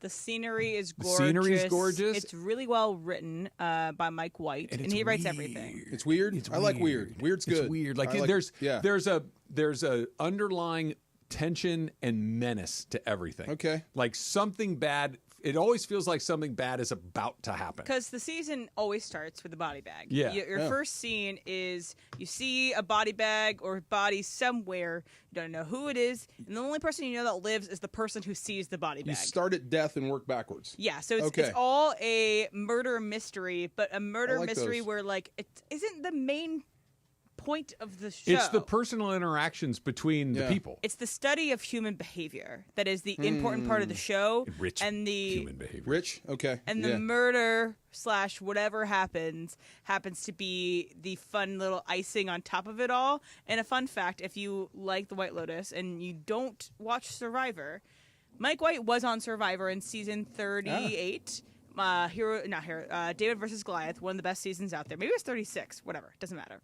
And in the Survivor, he has in White Lotus, he has cast people from Survivor in every season. Like other contestants? Yes. So season 2, the first 2 women that the main character, blonde lady, talks to were on his tribe in Survivor. Oh. And so she looks over and is like, "Oh, you guys just got here? That's the the 2 people sitting on the beach. Mhm. Yeah. Like that. And Jennifer Coolidge is an amazing character. Jennifer Coolidge, that sounds familiar. Yeah. Yeah. She's in a lot of those. Like she was in a Best in Show. She was also in Legally Blonde. Yeah, you'll know her the second you see her. Okay, all right. She was also in Friends for a couple episodes or episode. Oh yeah. Yeah. Stifler's mom. Yes. Yeah. Okay. Speaking of that, Okay. so Jennifer Coolidge is in the Minecraft movie right now, so she's been having a little press tour for that. She says she gets more solicitations or requests from people from White Lotus than from Stifler's mom ever. And I was like, that's interesting that you're getting more. She's getting hit on more from White Lotus than from Stifler's mom, which I feel like Stifler's mom was the. That was it. Yeah, big zenith. Yeah, that was it. I kind of get it. Yeah, really? I gotta watch it then. Yeah, Okay. I kind of get it. Like I understand your point, but yeah, she has an energy that is just bizarre. Oh, big time. Just bizarre. All right. So Les Snead has the 6th most tenured general manager in the NFL. He's been there a long time. He's had a lot of success. They've won the Super Bowl. They've been to the playoffs a bunch of times. They hired Sean McVay. They've done a really good job. Perennially good. It's really hard to hold on to those jobs for a long period of time. Why has he been able to not just survive but thrive in that job? I think he's really good. I think Les has his finger on the pulse of football because he played tight end at Auburn, so he understands high level talent, understands players, and he understands the game and how it's coached and how it's played. But he also understands how to build football teams and what you might need to be successful down the road. And for guys that think that only the best players are in the first round. Yeah. That's not necessarily true. There were great players throughout the draft. The guy we just talked a lot about, Bill Belichick, the reason for his success is he studied every single player and coach in college and in the pros. So he knew everything about your guys and his. Yeah. I think Les is on that same sort of plane. Yeah, that's the way he thinks of it. He studies everyone. He knows everything. Even if he doesn't get you in the draft, he may get you 2 years later. Right. I liked you. I remember you. I'll bring you here. I know what you do well. I know what you don't do well. I know where to put you. I'm not going to ask you. I think this is the thing that coaches, general managers, the really good ones, what do you do well? Okay, you do this. I'm going to ask you to do that. What do you not do well? I don't cover well. Okay, I'm not going to ask you to cover. Stay away from that. Yeah, we're gonna find somebody else to do that. We're not going to put guys in positions to do things that they don't do well. Mm-hmm. And I think he's really good at that. I think Sean McVay's really good at that. But when I look at Les and you look at his draft history in particular, and trade history in particular, he takes some big swings, boy.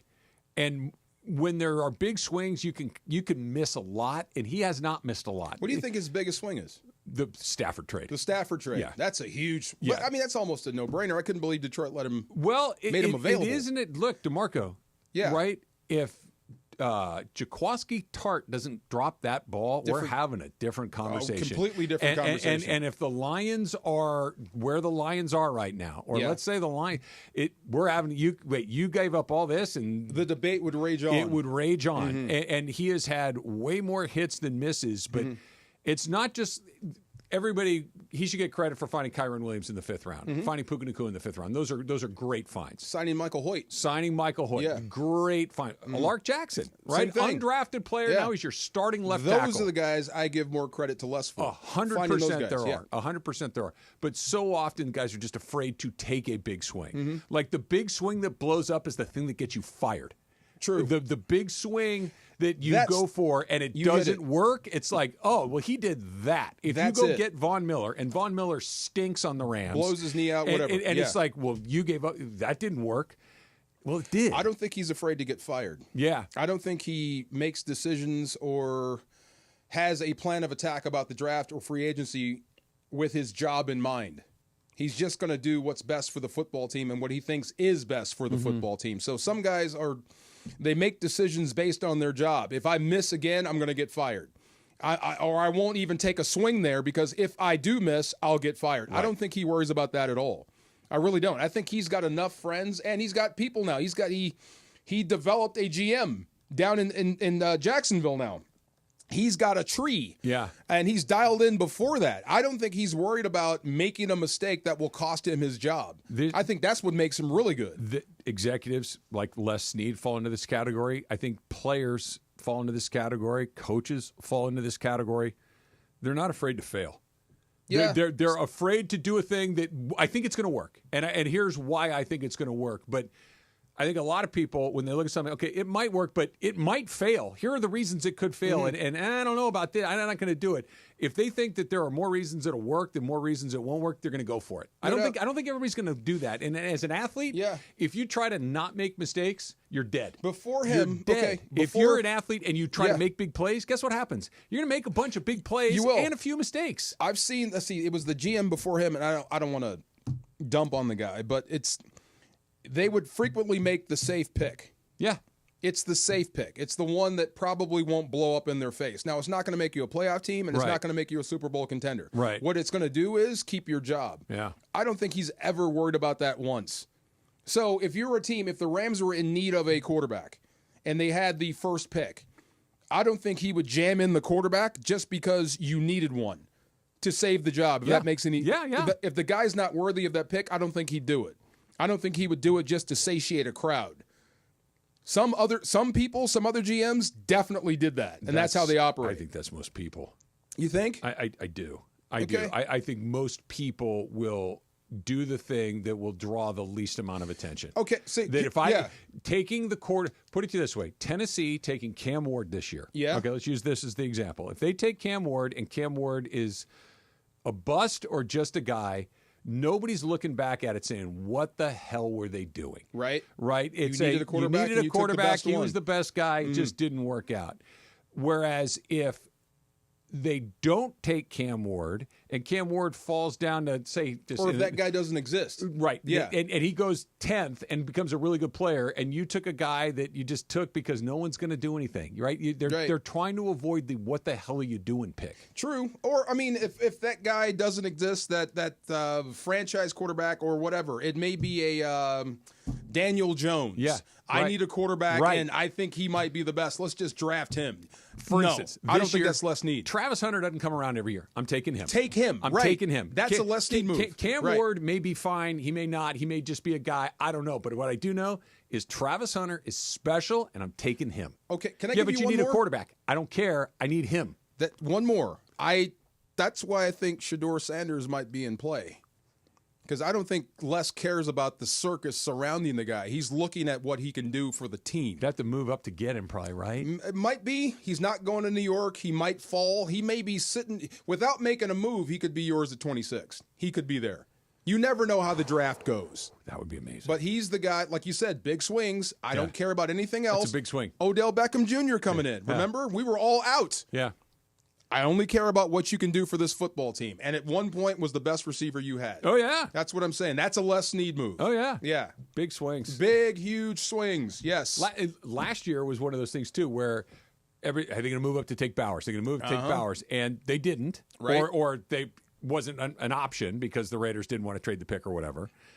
And they kind of went chalk. They just sat where I think it was 19 last year. And they just said, God, you took who's the best guy? That Jared Verse guy's pretty good. We'll take him. Right. And, better than okay. He's good. I can do the thing that everybody expects, just sit where I am and pick a good player, which not just a good player, a very good player in his, or I can move up and take Jared Goff, or I can trade for Matthews, like those big swings. They also, everyone thought that they overpaid for Fisk's pick, and look what Fisk Not so much. Talking now. Yeah. Not so much. Clayton Kershaw made his minor league rehab assignment. Let's talk about what he did and where he goes from here. That's coming up. It's Trav and DeMarco, 710 ESPN. I am fighting the battle, Trav, with chafing. I am anti-chafe. Is that a thing? Is there anybody that's pro-chafe? There might be somebody that's out there that's pro-chafe. I am not pro-chafe. I am anti-chafe. I am on Team DeMarco. Yes, and I have an ally. I really do. Look, back in the day, chafing was a big deal. It's still a big deal with me. That's why I always keep Highlands Chafing Relief on deck. This stuff has been a game changer for me. I cannot emphasize that more. Goes on like a cream, dries like a powder, stays put even through sweat and water, and I give this thing a test every single morning. And it keeps coming up great for me.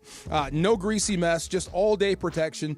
Still working right now. If you've already got some chafing, you are not alone, big fellas out there. Highlands Chafing Relief soothes it fast with aloe, shea butter, and tea tree oil. Love it. So whether you're running, riding, hiking, or just dealing with the heat, Highlands Chafing Relief has your back and your inner thighs and your chest and your upper arms. Energetic people know what I'm talking about. You get the idea. You shouldn't have to stop doing what you love because of chafing. Trust me. Grab Highlands Chafing Relief and feel the difference. Available right now at Walmart and Target. Hi, this is Sean McVay of your LA Rams. The Rams play here. KSPN, Los Angeles. 710 ESPN. A good karma brands radio station. Wildfires don't just destroy homes. They leave families terrified. It looked like someone had dropped a nuclear bomb out today, and I couldn't recognize the streets. If the Eaton fire took everything, call Jacob at 844-24-JACOB or visit him online at calljacob.com. Call Jacob. This is John Ireland. You know BBGO. You see their logo on every Lakers jersey, but did you know BBGO is the official game day snack of the Lakers? BBGO promises bold, authentic Korean flavor. And if you're tired of the same old snacks while watching the game, try America's favorite and #1 Asian snack brand. You can find BBGO products in the freezer section. Try the steamed dumplings or the mandu. BBGO knows that food brings people together, just like the purple and gold. Try BBGO today.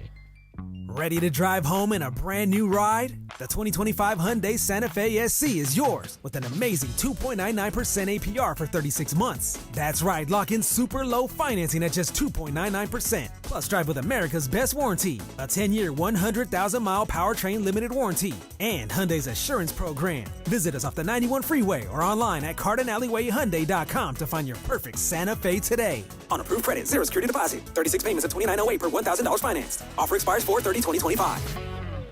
Hey, Southern California, I'm Ty Pennington, the home guy. Teaming up with Pechanga Resort Casino to give away a brand new house. Imagine yourself in a 4-bedroom, 3-bathroom home in incredible Temecula, California. All you need to do is play your favorite slots or table games at Pechanga Resort Casino. The more you play, the more entries you earn. Visit Pechanga.com or call 888-PECHANGA for complete details on Home Sweet Win. Rules and conditions apply. Go to Pechanga.com for more details. This is the Travis and DeMarco Show. Now weekdays 9 a.m. to noon on LA's mega sports station. 710 ESPN. Come on, Crenshaw. Is that? That was my dad. That's your dad. That's my dad. In the Beastie Boys? Come on, Crenshaw. Come on, Crenshaw. Oh, come on, my Crenshaw. That's him during the playoffs. So that when the Dodgers were playing in the postseason, whatever. My dad That's a very common phrase in the playoffs. Was that, come on, Kershaw, or was that, come on, Kershaw? More like, come on, Crenshaw, get it together kind of thing. Yeah. Get it together. I'm disappointed kind of, come on, Crenshaw. So here is his line for today. He did a rehab assignment in Oklahoma City, and it went pretty well. So here are the numbers on the day. Pitched 3 innings, only threw 30 pitches, which is incredibly impressive. 10 pitches an inning, no earned runs, couple of hits, no walks, couple of Ks. And here are the 2 things to market that, to me at least, are near the top of the most interesting list about this. He got 5 swings and misses, and his fastball topped out at 89 miles an hour. That's good? Not particularly. Well, the 5 swing and misses is neither good nor bad. And the 89-mile-an-hour fastball is... That's a little concerning. It is. Yeah, indeed it is. Yeah. I want to go back to the conversation. If you weren't in your car earlier listening to me and DeMarco, A, shame on you. B, let me say what I said earlier. What did I tell you the 3 things that you need to be as a quarterback? Smart, accurate, and tough. Right. Smart, accurate, and tough. I think that's the holy trinity of good quarterback play. Smart, accurate, and tough. That's exactly what he is. And what you said about, I want him to be fast. And I'm like, yeah, that's important too. But if you give me the other 3, Clayton Kershaw is the quarterback that we're talking about. He's smart. He's Clayton Kershaw. He's been around the block a million times. There's nothing he hasn't seen. Yeah. He's accurate. He throws the ball over the plate. He throws strikes. And he's tough. He's not going to roll. Like, he's going to be in it. He's going to compete. What he doesn't have is the ability to make stuff happen when it ain't going well. Okay, no fastball. No fastball. Can't blow you away. No 89 miles an hour in the big leagues.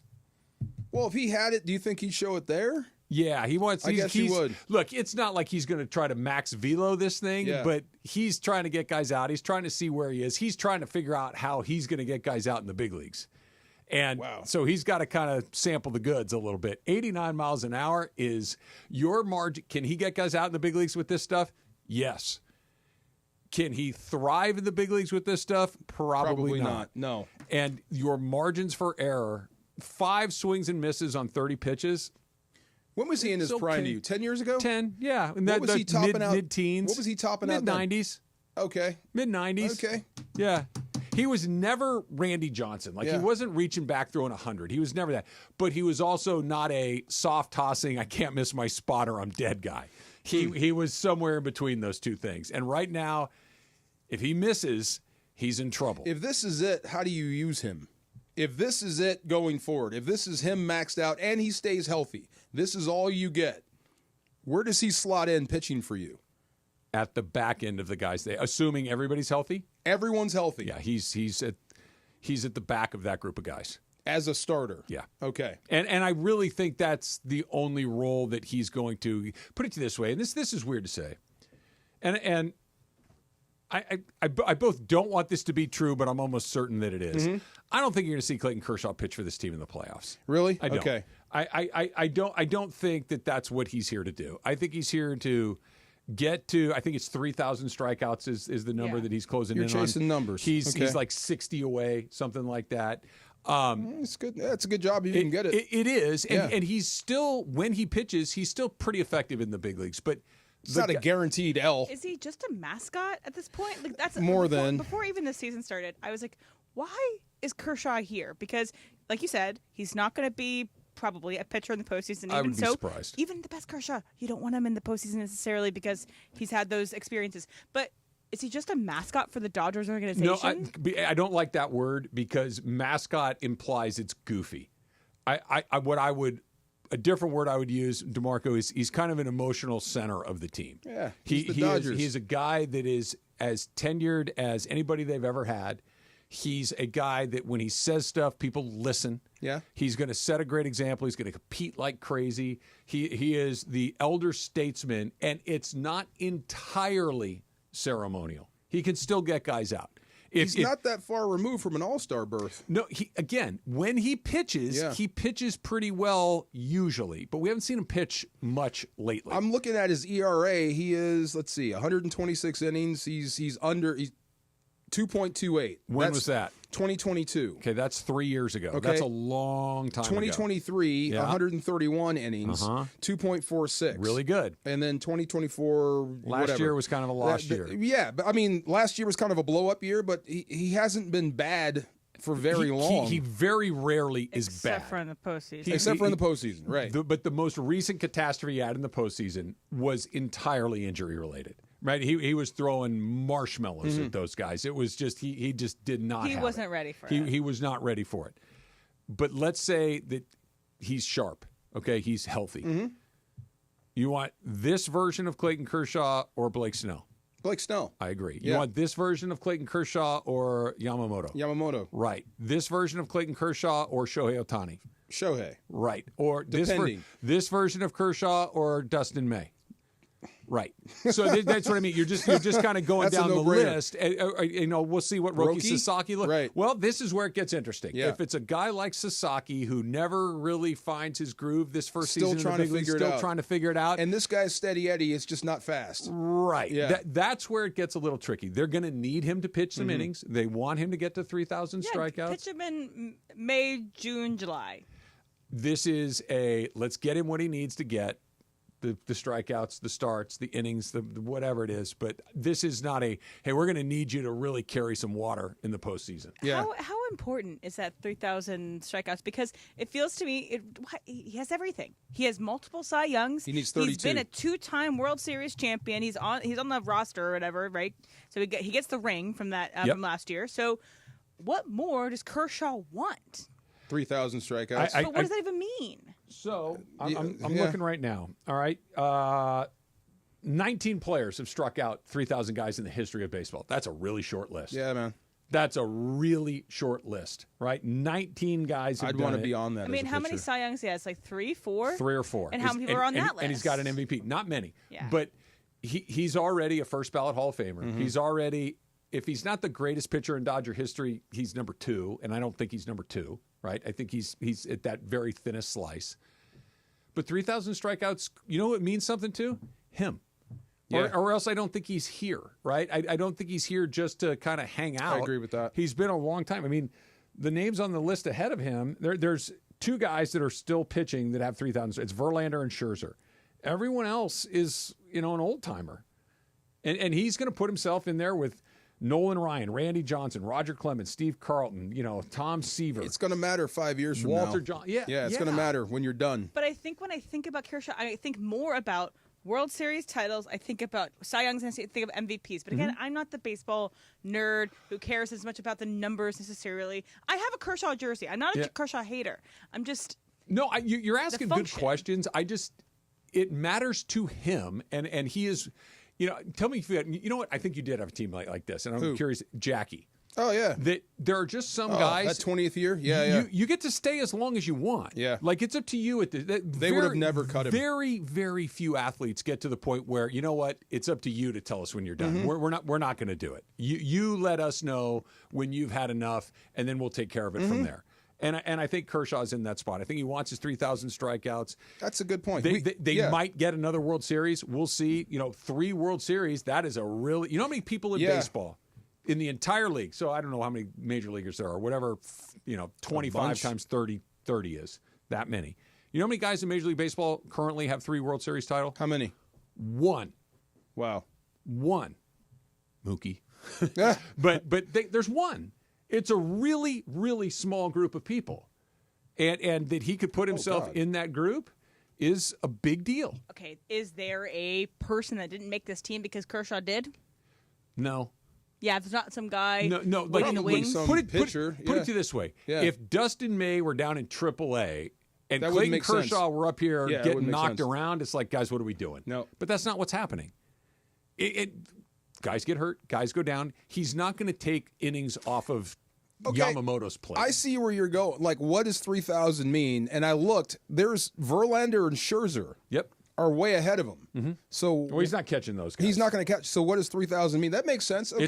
It's now I'm one of 20 guys. It's a round number? Yeah, I guess so.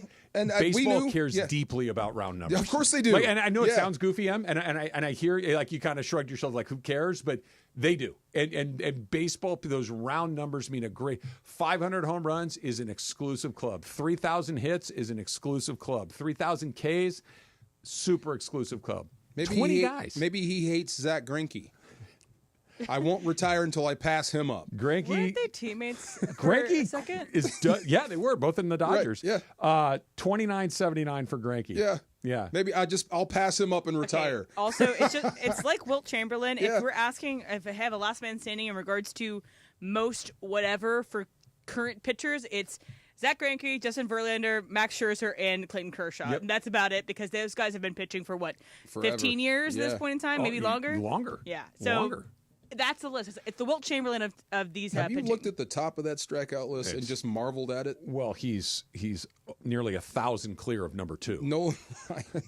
Yeah, that's pretty good. Oh my God! Yeah, wow, that's what LeBron's going to do. That scoring record. Totally, you're right, and you have to respect that. Yeah, yeah. Like number 2 to number 3, they're separated by a couple hundred. Yeah, from number 1 to number 2, it's nearly 1,000. You don't get there to being a bum, no matter what you think of him.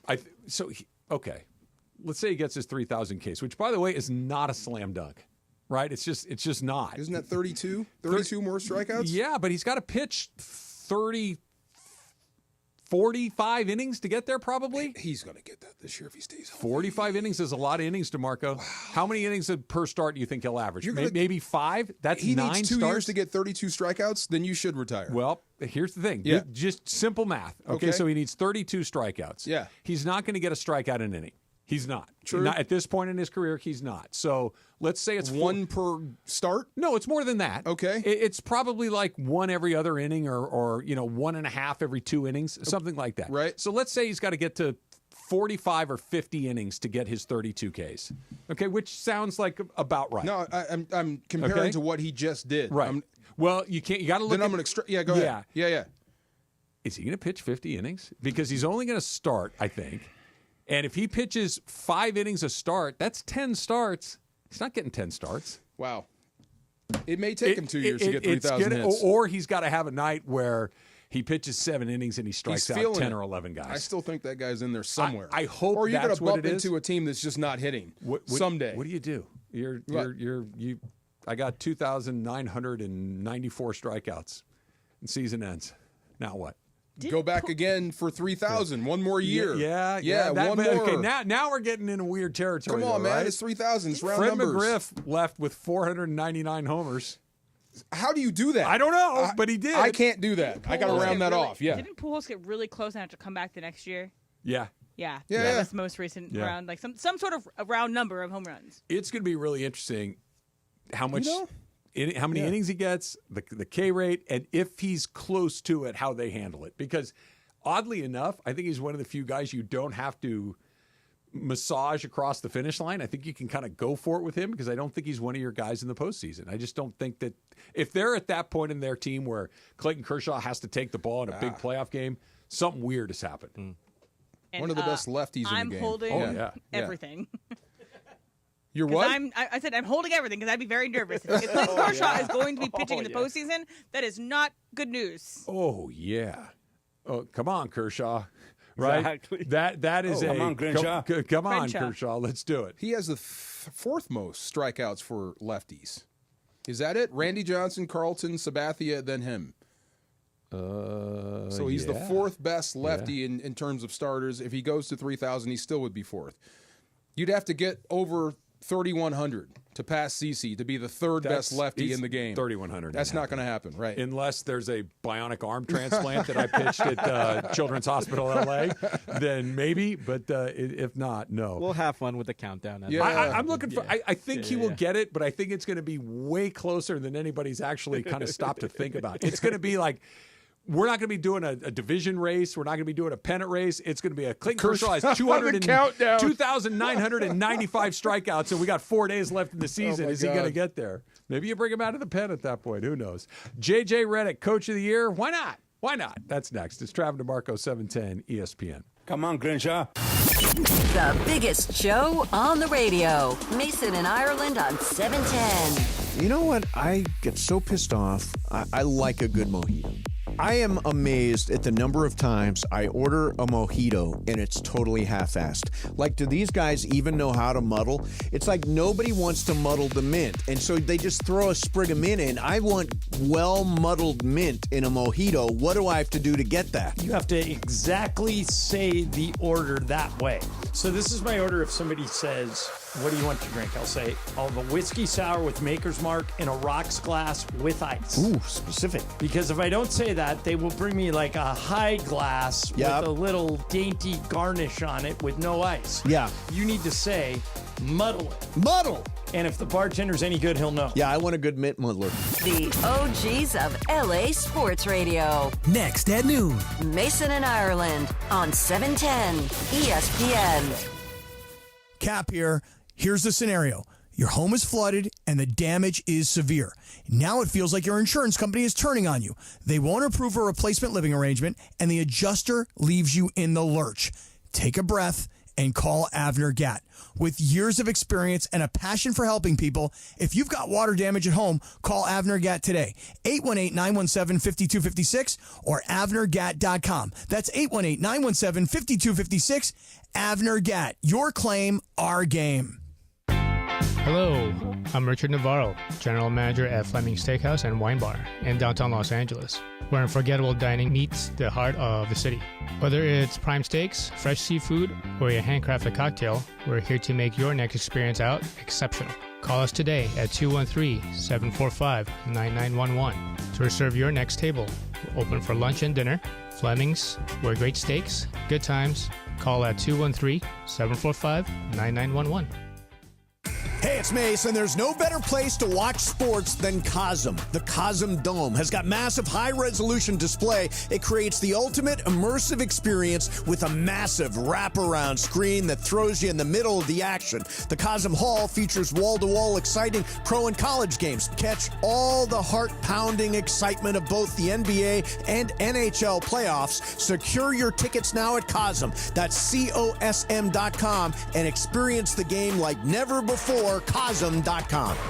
Texting enrolls you into recurring automated text messages. Consent not required to purchase. Message and data rates may apply. Hey, Dan, how you doing? Haven't seen you around the gym for a while. Yeah, I've really fallen off. Since I turned 40, I just don't get the results I used to get. Could be lower testosterone. Lower T? Yeah, I went through it a while back. Once you hit 40, your body has less free testosterone. I got Nugenix Total T, and it's made a huge difference for me. I've seen that ad on TV. Is it for real? Oh, yeah. The key ingredient is something called Tesnor, which helps boost free and total testosterone levels to help you trim up and stay lean. And it's made a difference for you? Man, I feel like I'm in my 20s again, at work, in the gym, and in the bedroom. Are they still giving out complimentary bottles for people to try it for themselves? Yeah, you just need to send them a text. Text Kettle to 321-321 right now for your complimentary bottle of Nugenix Total T, the #1 selling testosterone booster at GNC. Plus, text now and we'll include a bottle of Nugenix Thermo, our most powerful fat incinerator ever, to help you get back into shape fast, absolutely free. Text KETTLE to 321-321. That's Kettle to 321-321.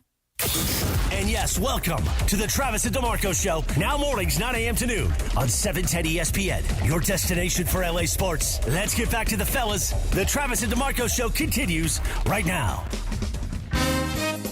Whoa. Hey, right out of the gate. Clayton Kershaw. Let's go. It's not Clayton Kershaw. Wilt Chamberlain. It has to do with the NBA. Oh, Von Iver. Okay. It's not Von Iver. No. Von Iverson. Von Iverson. Crossover. Yeah. NBA.com released the top 10 most viewed players across social and digital media platforms. So top 10 most like viewed. most watched players. Individuals. Okay.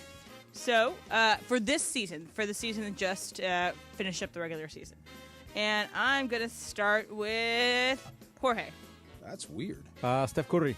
Steph Curry is number 2. Who? Curry. Oh. Steph Curry. That's what my neighbor says. Hill. Let's go, Crenshaw. Travis. Luka. Luka is number 3 with 1.82 billion views. DeMarco. LeBron. LeBron is number 1 Yes. with 3.23 billion views. Jorge. Antetokounmpo. You said Giannis? Giannis is number 8 on the list with 897 million views. Travis. Dang. So this is where I decide whether I want to get cute or not. I did the last time. That's what I'm thinking about getting cute with. Don't do Too that. early to get cute. All right, don't get cute. You're Don't get saying? cute. Too early to get cute. Okay. Wemby. Wembanyama is number 4 at 1.47 billion views. DeMarco. Okay, you'll like the strategy. I'm going with players that have podcasts. And by the way, we have 1, 2, 3, 4, 5 left. Draymond. And Draymond Podcast. Green is Okay, not on dang. the list. Got cute. Jorge. Brunson. Jalen Brunson. Ah! Travis wins. Here's the order. Yeah. Number 1 was LeBron James, 3.23 billion views. 2, Steph Curry, 2.56 billion views. 3, Luka Doncic, Should've gone Ja 1.82 Morant. billion views. I almost did. 4, Victor Wembanyama, 1.47 billion views. And here's the first person we missed? Nikola Jokic. Jokic was my next Jokic guess. was at 1.2 billion views. Next was John Morant at 1.09 million views. Next was Shai Gilgeous-Alexander with 1.06 billion views. Then it was Giannis with 897 million views. Then there's Anthony Edwards Ant. with 800 million views. Forgot. And then finally Jason Tatum with 766 million views. That's really interesting. What number was Shea? Shai was number 7. Shea was number 7. Mm-hmm. Be honest. And I'll go first. He would have never, ever crossed my mind. Really? No. Now, not because It's been his year. I understand. Yeah. He might be the MVP. And he probably will be. I'm just telling you, when I started to think of who are the best players in the league, and Shea is definitely that. He was. I simply But just would've- not top of mind. Not top of mind. Was Yeah. he for you? No, I have to think of him and then go, oh, yeah, SGA. That's exactly my reaction was, oh, yeah, of course, Yes. SGA. But the fact that he's not, well, Luka, Curry, LeBron, Giannis, like boom, boom, boom. Jokic, boom. Wembanyama, boom. It's just like they're very, very obvious. Even Tatum, I think we all would have gotten to eventually, right? This is what Anthony Edwards, this is what SGA, they're going to need to do a thing in the playoffs before we start to think of them like we think of those other guys. They're going to have to do, like Tatum went to the finals once, won in it, went to the finals last year, won the finals. And Wembanyama is a unique one because he was the number 1 pick recently. He's 11 feet tall, and it's unique, right? True. But all of those other guys have had big, big moments, other than Ja, who's had moments for the other reasons. SGA and Ant need to have those moments in this postseason. We're going to think of them like that. How many 3-name guys can you remember? Kareem Abdul-Jabbar. Might be only one, right? That's what I'm saying. Taylor Horton Tucker. Maybe go by one last name. I don't know. Yeah, But his yeah. talent speaks for itself. When you watch him play, you're like, oh, I see why he's an MVP candidate. I can't see myself. Tavius Caldwell Pope. There was another one, KCP. and we called him Yeah. KCP. Well, yeah, Lakers have had at least 2. There you go. But I have never looked up Jokic for social media. No. Yeah, It's those passes that he has. He's had those that couple stuff. highlight passes that are like, whoa, that's a crazy pass. And he's an international, so it's probably worldwide. right. Right? Yeah. That's, I'm surprised Ball was on this list because he's almost always on the most followed guy list. That's why I thought Ball was an interesting pick. I thought that Bronny might have been on that pick just because, look, when Bronny gets into games, one of two things happens. He either plays pretty well and people are like, see? Right. Or he plays bad and people are like, see? That's true. There are not a lot of highlights, though, or lowlights. But you're going to watch. I get it. But when he got cooked by the Sixers, it's like, it's a lot. But you're right. There's just the volume of it all is pretty low. I hope that SGA does not have that moment this year because I think the Lakers, if they get through Minnesota, DeMarco, That's so funny. I'm more worried about Ant Edwards than him. I'm worried about Minnesota. By the way, Ant is in exactly the same category as Shea. I know they're great. I know they got highlight, but I'm going to need to see you rip somebody's guts out first. Right, but it still seems like he's trying to earn his respect. SGA may be MVP. Yeah. It seems like he's gotten over the hump. Yeah. He hasn't gotten it yet, but it seems like Ant is still fighting for respect. That's the last guy. That level of respect. You know what I'm saying? That's the last guy I want to see in the He hasn't been postseason. on the air quote, the best team yet. Right. SGA was on the best team this year. Yes. So he got that shine. Ant with an axe to grind is scary. Ant, period, is scary. With an axe to grind might be even worse. And he's sharing the floor with LeBron and Luka. I want what you have. The only way I get there is by putting you out. And the eyeballs are going to be there because of those other guys, and I'm just going to take advantage. Like, how many stories have we heard about? Oh, we came to see the shortstop, and, we were here to, but all of a sudden the pitcher threw a no-hitter. We're like, hey, what's going on over there? We signed the pitcher, right? Yep, there you go. He's got a chance to do that. I'm going to need to see it. I'm going to, the reason that Kobe was terrifying, the reason that Larry Bird and Magic Johnson and those Michael Jordan, of course, was terrifying. It's like they delivered. And Michael Jordan wasn't terrifying until he was. Right. Like Michael Jordan against the Celtics, 62 points between the legs, taking Larry Bird. It's like, yeah, that's awesome. You lost. Right. Whatever. I don't think he's going to quit. I don't. Or have one of those moments where he fades in the fourth. Like Harden, we were talking about with Harden, where he disappears in the fourth.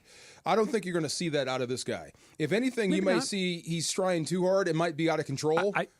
I think that the result may be unsatisfactory, but it won't be because he disappears. Right. It will be because he's over his skis. He's everywhere. Yeah, it could be that. But this is going to be a great series no matter what. I hope LeBron is 100%. I hope Luka's dialed in. And like I said, take the restraints, the training wheels, whatever. AR has the green light. Yeah. If you like it, we love it. Yeah. Yeah. Don't doubt yourself. Yeah. Put it in the basket. Yeah. Unless he, I'm trying to think of a scenario.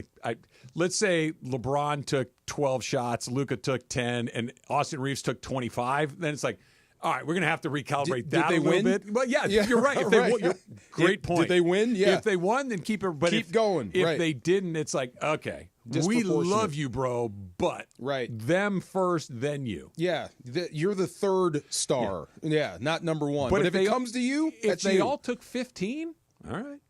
Ooh. Okay. I like that. That's fine. That would be good symmetry. I think that's kind of interesting. Yeah. Hot and Cold's coming up next. It's Travis DeMarco, 710 ESPN. How about 13? 13 years in a row, Dealer of the Year, Rotolo Chevrolet. And look, it's not complicated, but it's hard to do. Just make sure that everybody that comes on the lot, Rotolo Chevrolet, is treated with respect, is transparent in the transaction, it's upfront, it's courteous, and they're going to come back. And that's what Rotolo does all day, every day, to the tune of 13 Dealer of the Year awards in a row. So go see for yourself what all the fun's about at Rotolo Chevrolet. You see all the goofy, fun commercials that they do at Rotolo. Mike Capozio's hitting bombs off of Oral, and everybody's having a great time on the golf course, and that's what it's like at Rotolo Chevrolet. You're going to have a great time picking up that new Silverado. You're going to be blown away by the customer service when you go to Rotolo Chevrolet, right off the 210 freeway, Sierra Avenue exit in Fontana. It's like, Trav, I live on the west side. Fontana's kind of far. Okay, cool. Go online, RotoloChevy.com. ROTOLO, RotoloChevy.com. So whether you go online, whether you go in the store, you're going to get that same unbelievable experience at Rotolo Chevrolet. And make sure that they know that Travis sent you in.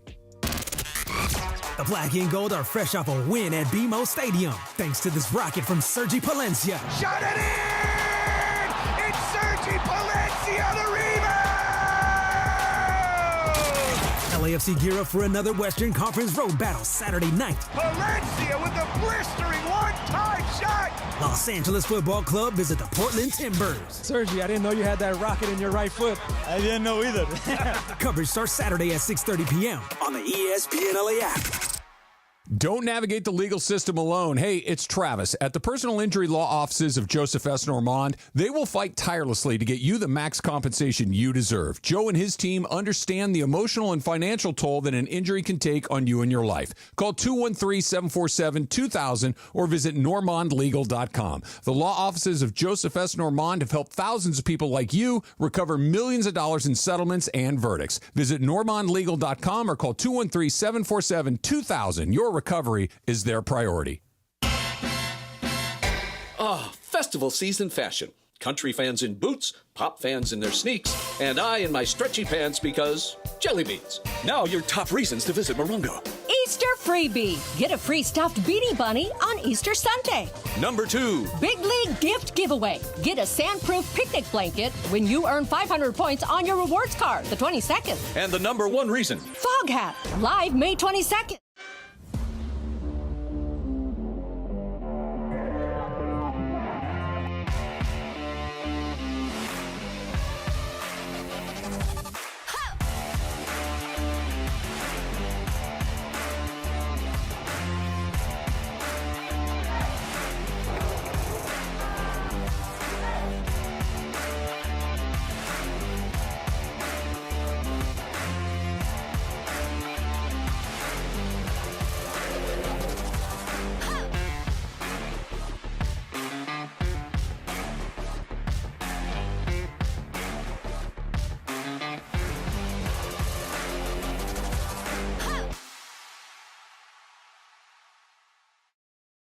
So contact us, plus $5 per line without autopay. Debit or bank account required. 45% off 2 lines versus AT&T Starter and Verizon Welcome. Plan benefits vary. See details at T-Mobile.com. Motorola Edge requires 68-watt charger. Charger sold separately. Actual performance will vary based on usage and configuration.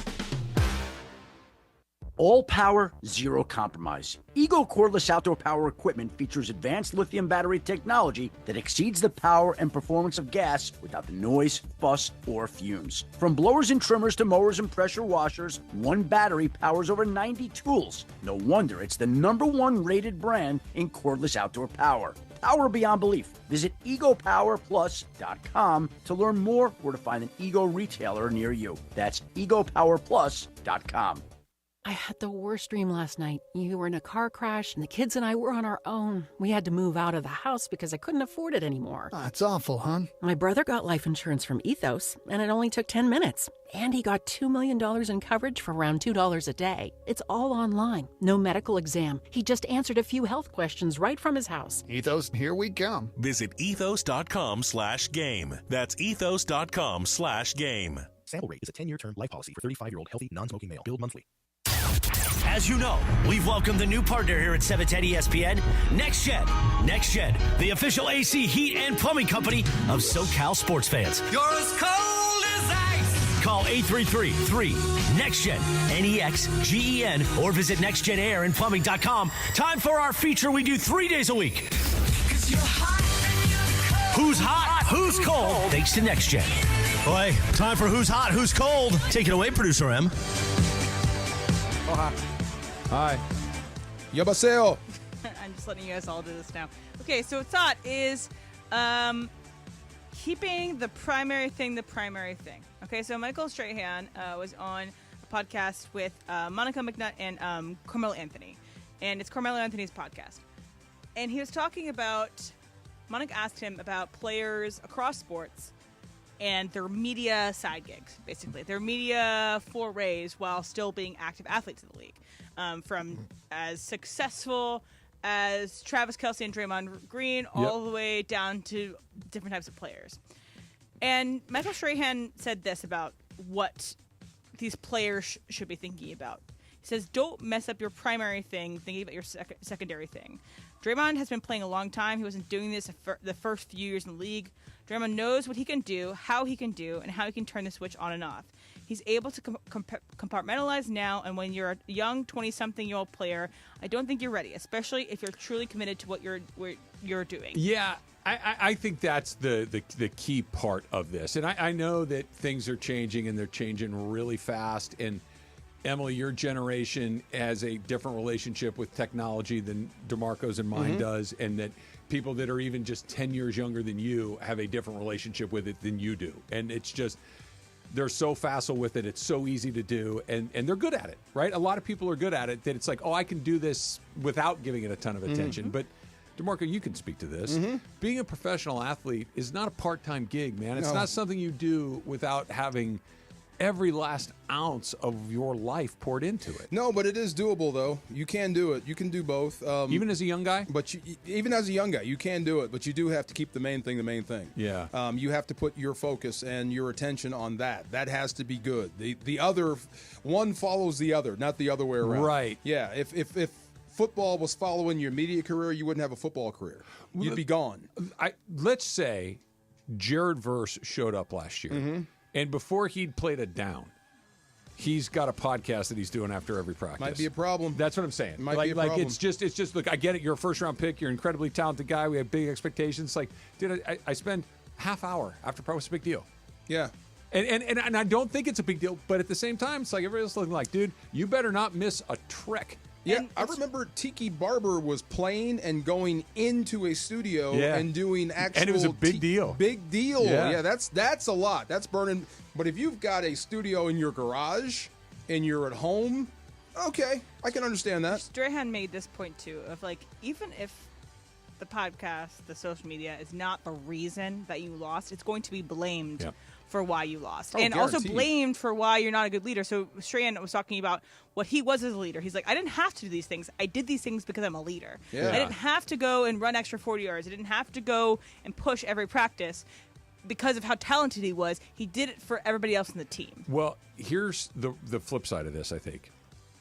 Paul George pulled the pin on his podcast this year, right? Because he wanted to focus on basketball, and then put aside the fact that the whole thing went haywire after that, and he didn't play, and he was hurt and whatnot. But when you say, you know what, I am going to pause my podcast so I can focus on the main thing, you just confirmed that the podcast was taken away from the main thing. Could be, yeah. Right? Where if Draymond Green goes, dude, get bent. I'm doing the podcast. It doesn't affect my job at all. I kind of go, okay. Yeah. If that's how you see it, then that's how you fun. see it. But if you just said, you know what, I am going to put the podcast on hold for a minute because I want to make sure that I'm paying it means you weren't paying enough attention to begin with. True. Stafford and Cup had 9 and Dime. Yeah. Draymond has a podcast. But and also, how many episodes does 9 and Dime do That's what I mean. It's just for fun. It's Yeah. just for fun, and that's not getting in the way of what they do. The football is the main thing for them. Best athlete-led podcast, the active or inactive? For me, yeah. Gilbert Arenas. Okay. Gilbert's Arena is hilarious. Yeah. Is it I like New Heights. New Heights? Yeah. It's all the smoke. Oh, God, yeah. Those Another guys good one. are amazing. Yes. But by the way, Pivot's good, too. Yeah. Those guys are funny. Yeah. They have real impact, too. Oh, my goodness. Did you see the one that kind of went viral most recently with Vernon Maxwell when Hakeem slapped Max. him? Oh, my Just God. unbelievable. Those stories are unreal. He was playing tuned up. And the way that Barnes and Steven Jackson interact with each other is funny. those guys are awesome. Yes. And so what's cold is spaghetti. Okay. It might have gone unnoticed, but in yesterday's game, in the first quarter of the Memphis Grizzlies and Golden State Warriors game, there is a fan spotted behind. Who's the name of the Memphis Grizzlies coach right now? I have no idea. Anyway, not Taylor Jenkins, the Finnish guy, and this fan is clearly in the front row, right behind the bench, and he is eating a plate of spaghetti on the sidelines of this basketball game. It must be from their press room or their like the lounge, hospitality lounge for the VIP tickets. But of all things, spaghetti with a fork and a spoon is not what I want to be seeing on my sidelines. It's okay. So look. That's a lot. When you said work. it, I'm like, that sounds insane. And then you stop and think about it. Why is it insane? It's just spaghetti on the sideline. Because look, fork and knife on an arena. We've decided that certain foods are arbitrarily associated. Like if you ate a slice of pizza or wings or whatever, it's like or a hot dog. One-handers. Well, I get it, but if I got a little bowl of spaghetti and a spoon, what's the big deal? That's two hands. Oh, okay. So where's the spaghetti's in your lap? No, I Also, hold the it spaghetti here. can and get I everywhere. You cannot hold it in your hand and spoon and fork at the same time. No, I just take little bites of the spaghetti with Oh, my one utensil. one-hander. Yeah. Okay, I but also if you got the spoon out, that means the thing is sitting in your I'm lap. saying That's bad. A spoon or a fork, not a spoon I thought and you a meant fork. at the same time. No. Oh, okay. Like, it's just weird that we've assigned these arbitrary foods to these arbitrary places. I think it's because one spaghetti tends to be messy. Even if you want to be very neat with it, it tends to be messy. You have to. It's very dainty the way you spin the fork, as well as this plate of spaghetti probably is cut up like to not make people choke, right, Jorge? That's why you break all the pasta. Cut it Jorge made it. It's like sushi. I don't want to see sushi. Get the penne. It's easy. Penne with the fork. Just why stick it in can't there. I have a bowl of chili at a Dodger game? You can. Why can't you? Have you ever seen anybody eat a bowl of chili No, at a baseball? they don't Neither sell have chili? I. That's what I'm saying. It's like there's these weird things. Like, think about it, like this time of year. It's a little cool at night. I want a big bowl of chili. Throw a dog in there and chop it up. Ramen. Why can't I have ramen at the Dodger like they're okay. You can, but that's hot. There's going to be people bumping into you. You're going to burn yourself. If there's a foul and that's ball, why you're going to drop it on me. Right. See? Is it worse than if I drop my hot dog on you? It's not scalding hot. You can't have ramen because of the scalding hot, boiling hot version of it, and you're going to be around people that are going to bump into you. That's why hot chocolate or whatever hot drinks have a cover over it. Yeah. I want chili at a Dodger game. I've decided. You should bring it. In a thermos. Sneak it in You there. can't bring it in. No, you can bring food to Dodger games. Oh, you can bring it in there? Oh, well, bring it with you. There you go. Make your own chili. Yeah. There's a story maybe 2 summers ago where fans were bringing in this one set of fans were bringing in bags of spaghetti to every baseball game that they went to, and then eating the spaghetti out of the bag. Which it sounds so weird, but I'm kind of into it.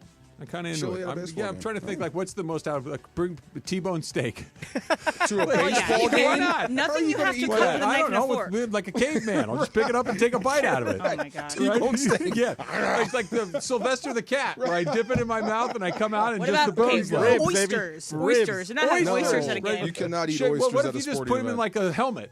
Like Oysters in a helmet? Oh, that sounds disgusting, Okay, but man. wait, hold on a second. Oh, that sounds like Do you a like tennis player. oysters? I love oysters. Me too. What when you go to your local fish restaurant or your fancy steakhouse and you get oysters, how do they come out? In a half shell, raw. Right? Yeah. On. Like a little helmet-looking thing, sort of. Okay, but that's at a restaurant. But my point is they bring you the bed of ice. Yes. And they put the half shell down. They make the little indentation in the ice. The oyster sits there. You get your hot sauce, your lemon, your horseradish, your cocktail sauce, whatever you got there. Your mignonette, which is very good. Okay. And you kind of build your little things, but it sits in like a little bowl. I want you to go to a Dodger game, and we'll bring you oysters. Okay, I here's want to another- see you eat Love them. it. And I wanna want it see with you do it. champagne or white wine. I said another crazy one. Right. The shrimp that you have to peel, like Oh, yeah, like the, yeah. the No, prawns or anything like that. Yeah, like yeah, that's yeah. gross. I don't want it at a It is baseball game. like I don't want to have to peel anything. I don't want your shrimp That's shell. worse. Peanuts. That's Bring worse. ribs, baby, ribs. Imagine ribs. Oh, I would love ribs at a game. Ribs at a game. It's only one bone. Yeah. Come on. Chicken wings? Yeah. What's Chicken the difference? Nothing. Yeah. Ribs, chicken wings, same thing. Well, no, See, ribs. you're onto You something. can get ribs and chicken wings at games. Yeah. Just maybe not Dodger I know Stadium. where to see. We're going to set up I shop. want Chili and oysters ribs. and chili. There you go. See? And they're Ribs. all going to cost $1,000. It already does, right? I mean, if Yeah. a beer's $24, I don't want to know what oysters are going to Oh, my cost. God, $24 Who's for hot? beer. Who's cold? Is brought to you by NextGen, the official AC, heat, plumbing, and electrical company of SoCal sports fans. Call 833-3-NEXTGen. That's 833-3-NEXGEN. Or visit nextgenairandplumbing.com. The Dumps coming up next. It's Travis DeMarco, 710 ESPN. Mason and Ireland. Can you do a cartwheel, John, if you were pressed? I used to be able to, but I haven't done it in so I've long. not done a cartwheel in a you really do long one? time. I'm sure I can. The biggest show on the radio, weekdays at noon. On 710 ESPN.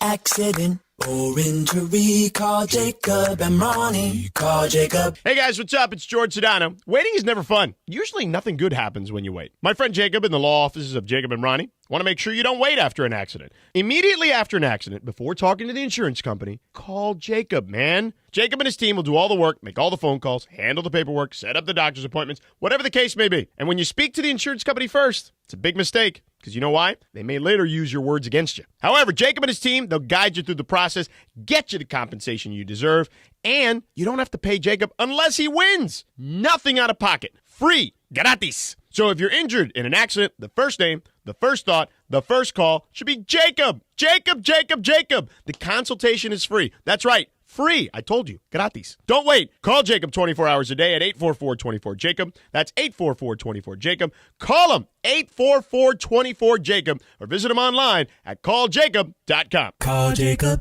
Vivid Seats is your ultimate destination for basketball and hockey this season. With a game-changing rewards program and an unbeatable selection of tickets, they make it easy for every fan to watch their favorite teams and players in action. Catch every one-timer and buzzer-beating 3 live and in person from your favorite seat. Plus, every ticket is backed by a 100% buyer guarantee, giving you peace of mind with every purchase. Don't miss out. Visit vividseats.com or download the app today. Vivid Seats, the official ticketing partner of ESPN.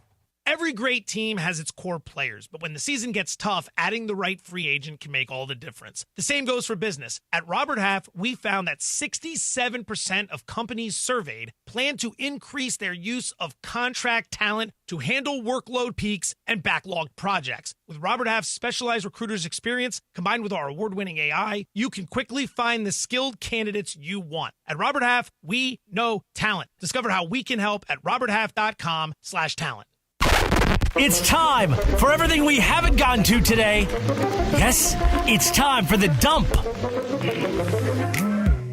DeMarco and I breaking down sandwiches during the break. I turned my leftover pimento cheese yesterday into grilled cheese sandwiches. Forget it. What about us? Forget it. For real. There was only Susan had been eating it. I didn't even know, and there was a little bit left. Grilled cheese. Oh, forget it. Yes. Just so good. I've never had a Reuben. Yeah, sandwich. that surprised me. Never had a Reuben. But now I know why. Yeah, sauerkraut. You don't like sauerkraut. Sauerkraut at all. You have a Reuben? Reuben? Nah. No? You either? Nope. Yeah. You've never had one, Em? I am not It might very be the adventurous name. with my sandwiches. Yeah. I like what I like. Okay. Yeah, I like a torta. That's it. Torta? There you go. More for me. Yeah. You go- Milanesa. Really? Oh, Okay. Asada. Those are Pollo. good. Those are good. Avocado. Those are good. Happy birthday to the late Selena. Did you say 52? 54. 54. Yeah. Wow. 54. Yeah, that's a bad deal. Might right be the there. only Jennifer Lopez movie I like. Okay. Out of Sight. Yeah, that's another one. Yeah, it's one of them. DeMarco. Yeah. Come on, bro. Anaconda. There you go. There you go. I got you. You're right. Okay. Come on. Right in your. It was the eyes. Yeah. I got you. Forgot Anaconda. My bad. Yeah, I was just saying we are not just going to blow by Anaconda like it didn't happen, are we? She was in that movie Jack with Robin Williams. She was the teacher.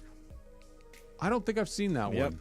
What was the weird one? I think she was the detective where she had to solve the serial killer where the guy was like hanging people from hooks. The Cell. Yeah. Yeah, The Cell. Not a good movie. Vincent D'Onofrio. Yeah. Not a good movie, but she was great. That was, yeah, Made her in heyday. Manhattan.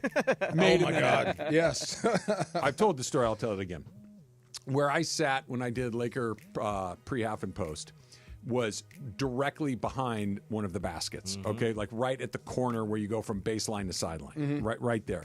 And where the Lakers have all of their celebrities go for halftime, pregame, or whatever to have a drink, something to eat somewhere. They're out of the GP, right? You had to walk by where I was sitting to get to that spot to get back to their floor seats. Alex Rodriguez, who was with Jennifer Lopez at the time, they're coming out of this room. It's Alex Rodriguez. Have you ever been near him? He's a big dude. He's a huge He's guy. a big man. Like he's a really Like he's big, bigger than you think. He's Yeah. 6'4", Yeah. 6'5". He's and broad shoulders. He's handsome. He's a striking individual. You cannot not see Alex Rodriguez. Not one person was looking at him. Oh, really? Every head in the place was, oh my God, that's Jennifer Lopez. Yeah, right. I can see that. And yeah. like, I guarantee you, the one time in his life, Alex Rodriguez was invisible to a large crowd of people. That would be fun for him. Yeah. No one's looking at me, finally. She Wow. didn't mind the attention. Loved she it? was very Okay. comfortable being it was like there was a spotlight on her Really? as she walked from the thing to her seat. She's a star. She sure is. Absolutely. Charlie Chaplin would have been, 197 or something like that today. I always get him confused with Groucho Marx. Okay, don't know Groucho why. spoke. Okay, Charlie Yeah. Chaplin was the son. Groucho Marx was Yes. the cigar guy? Yes. Okay. Sure. Okay. Do The you not Marx know Brothers. Groucho Marx? No, I don't know who that is. Oh, Really? The Marx Brothers. Sure. Yeah. Yeah, he's like a famous Hollywood icon guy. I'm sure. Yeah. Who would be I guess there wouldn't be a a family, the Marx Brothers. Anybody famous, funny? I guess I don't know. had to be. It was the moment. Yeah, Robert it was Downey dinner Jr. time. played him in a movie, right? Yeah, he played. Charlie Chaplin. Chaplin. He played that's what I'm Charlie saying. Chaplin. Charlie No one's Chaplin played has the Groucho. Hitler mustache. That's the thing. He's the- mostly in silent movies, and then did a couple talking Groucho movies. hasn't had a movie. He had when you put on the disguise with the nose and the glasses and the mustache. That's Groucho. That's Marx. Groucho Marx, Okay. right. Okay. Like I said, I get him confused. Yeah. Martin Lawrence, he can't be 60. Oh yeah, he is. Martin Lawrence is 60. I know. How old are you? Yeah, Bad Boys? Well, I'm still 24 in my head. He's right there. 17. Yeah. Big time. Martin, the show was funny. Def Comedy Jam was hilarious. Loved his career. Bad Boys? Bad Boys. Bad Boys, yeah. Did you see the most recent Bad Boys? That's where I was going. Did you see it?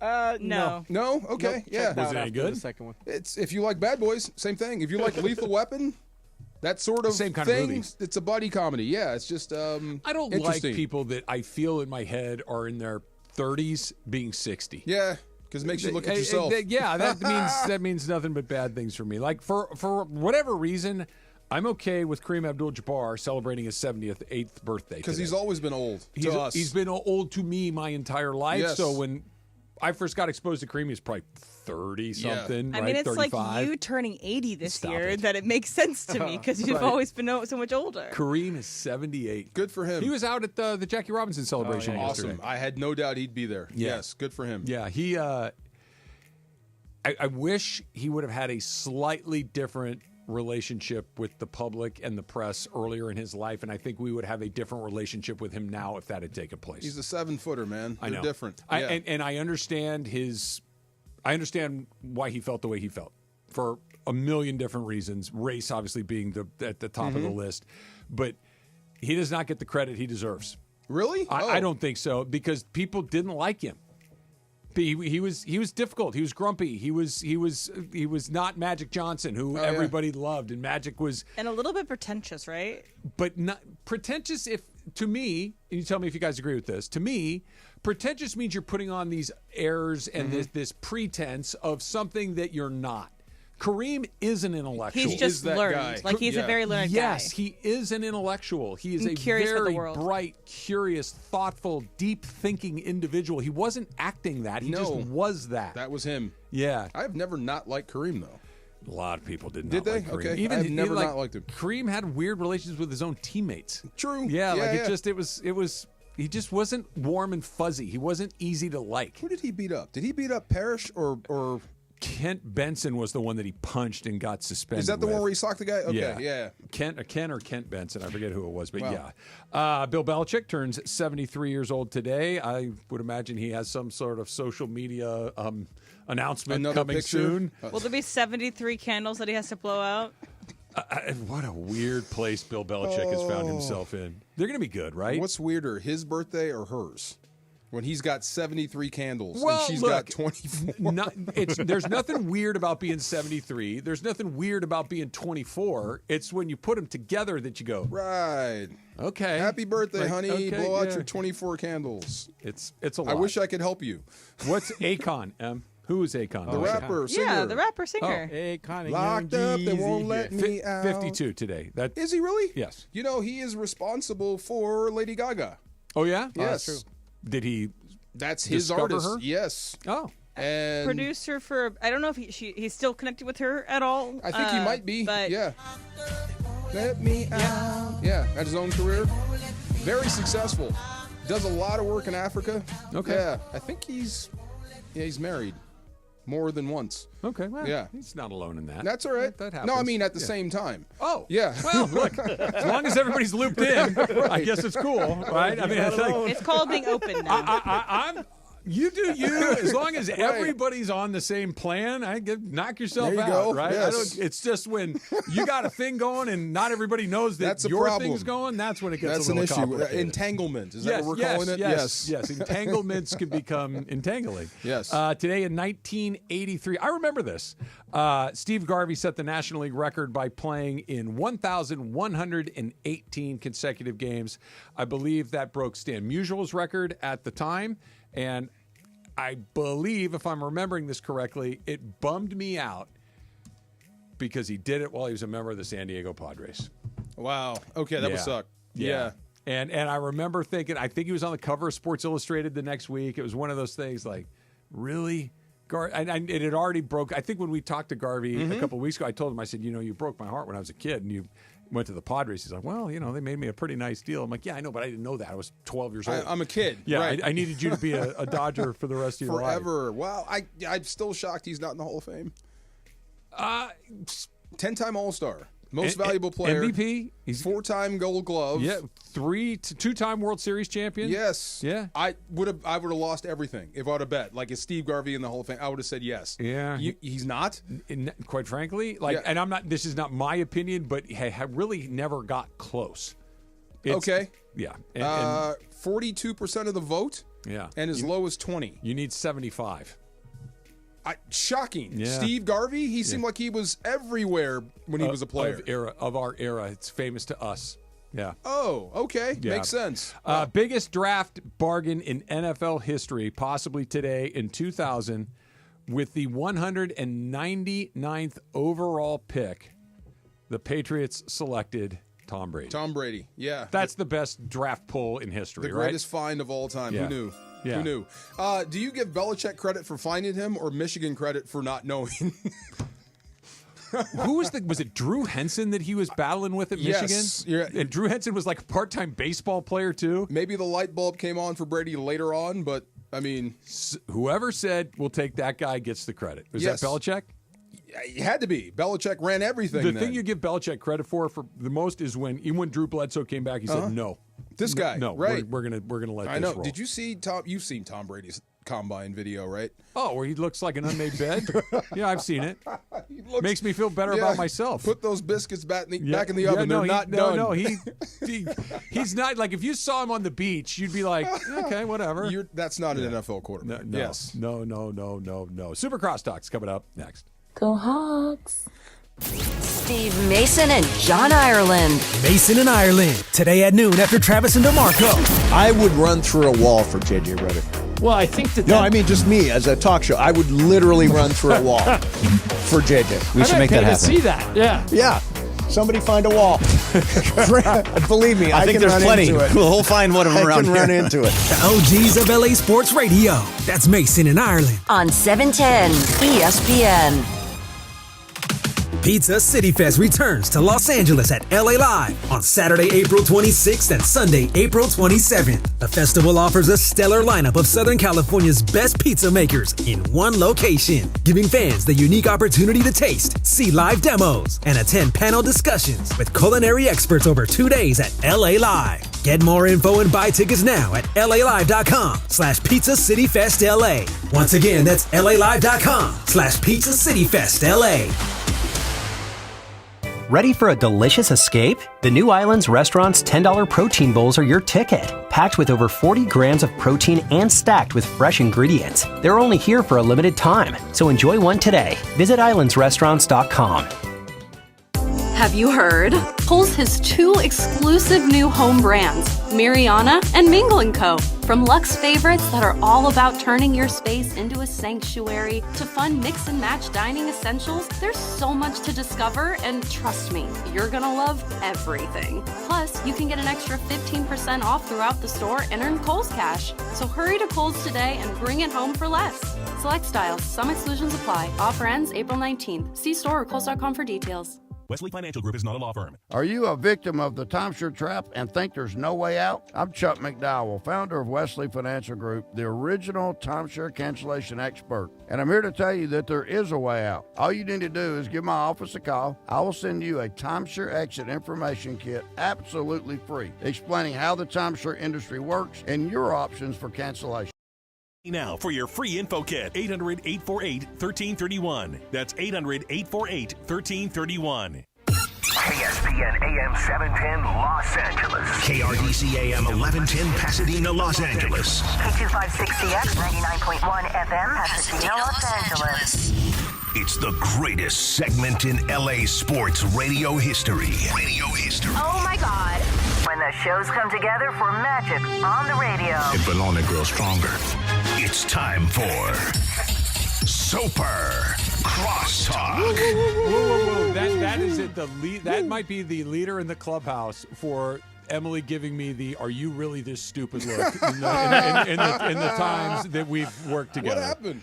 So we're getting ready to do the segment, and I look at one of the computer screens here. Did I miss my woo woo? You did miss your woo woo woo. There you go. And I look at my computer screen, and it's dark. It's black. There's nothing on it. And I said, Emily, I'm like, the dumb stuff isn't on there. And she looks at me. She goes, that's because it's crosstalk. Yeah. And what wasn't said was, you idiot. That was the part that was implied. Can I see the look? Did you just not do the dump, or did you forget you did it? I forgot that I did it. But now, in my defense, John, it had been a solid 2.5 minutes since I had done it. Oh, you forgot. Yeah. Oh, I right. forgot. A lot of things get kicked out in 2.5 minutes. Sure. Yes. What do you want from me? What do you want from me? What was on the dump? Anything good?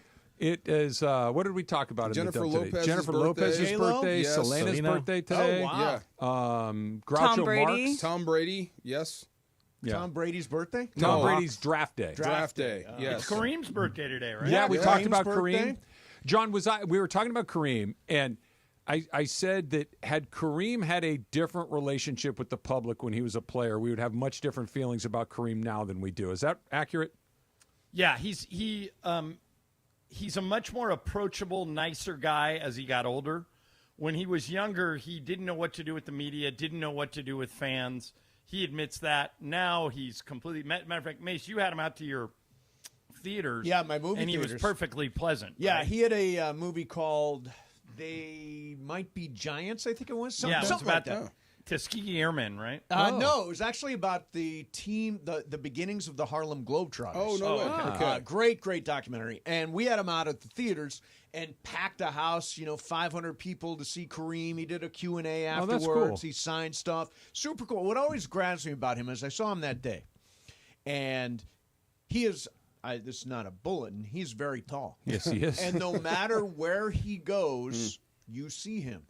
And so when I saw him going around the movie theater on that day, people, whether they were in his show or not, they know exactly where he is, and that he's immediately somebody people will roll up on and approach.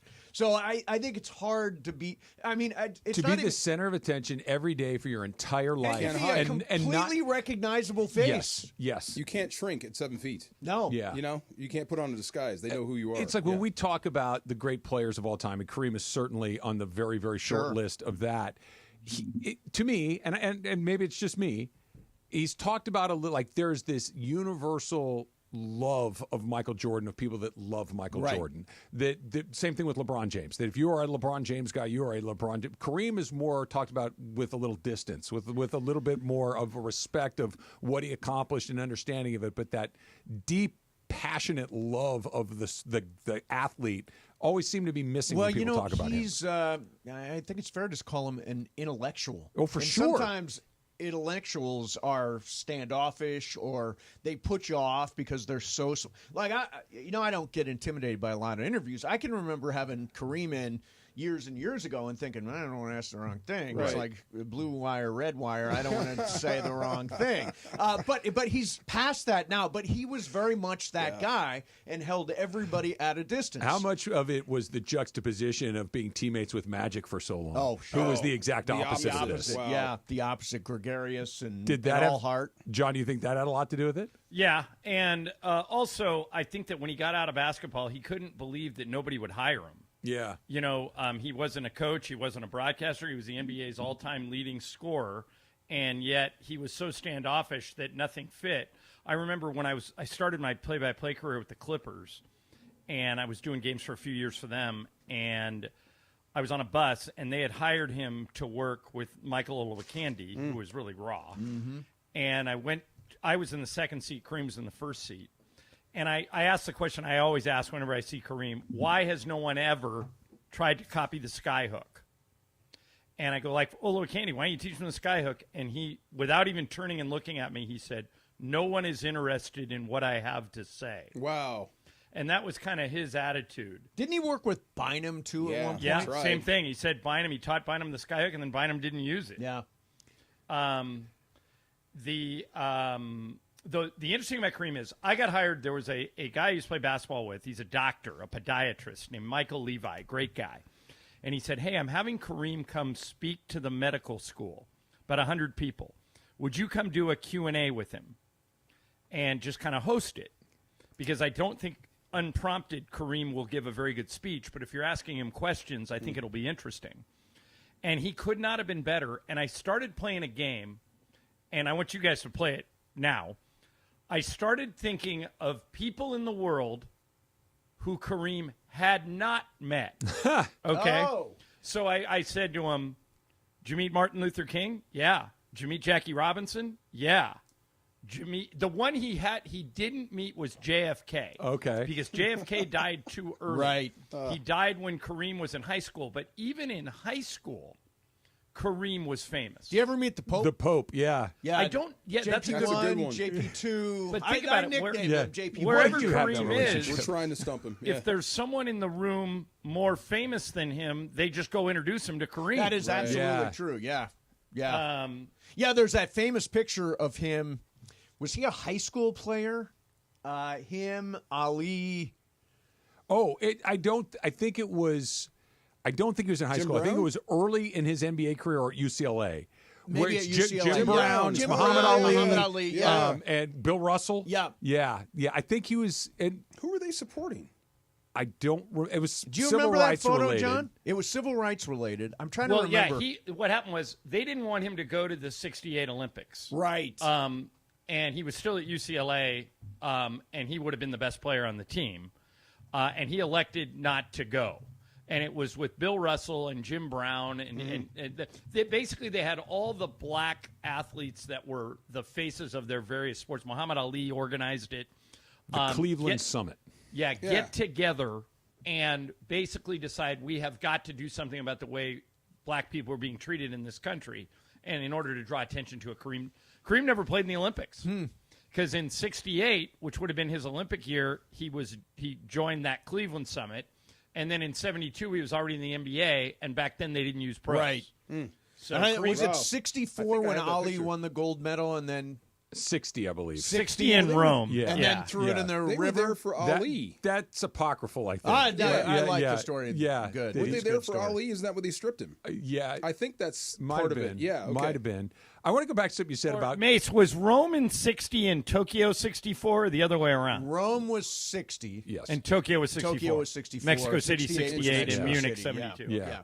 Go back to John when you asked him about, why didn't you teach Olowokandi the skyhook? Like this is not Olowokandi related, but rather Kareem and skyhook, Rick Barry, free throws. What is the objection to doing a thing that is an unstoppable? Like, why doesn't anybody that can't shoot 80% from the free throw line not shoot free throws like Rick Barry? If you're a center that is like Wembanyama, I know the game's different now and 3-pointers or whatever, but why has no one ever done that when Kareem scored 38,000 points doing that? I don't understand. Sexy. Is it just ego? Travis? Yeah. You are asking the question that Mason will tell you I have been asking for 30 years. I don't understand why no one's ever tried the skyhook since Kareem. It makes zero sense to me.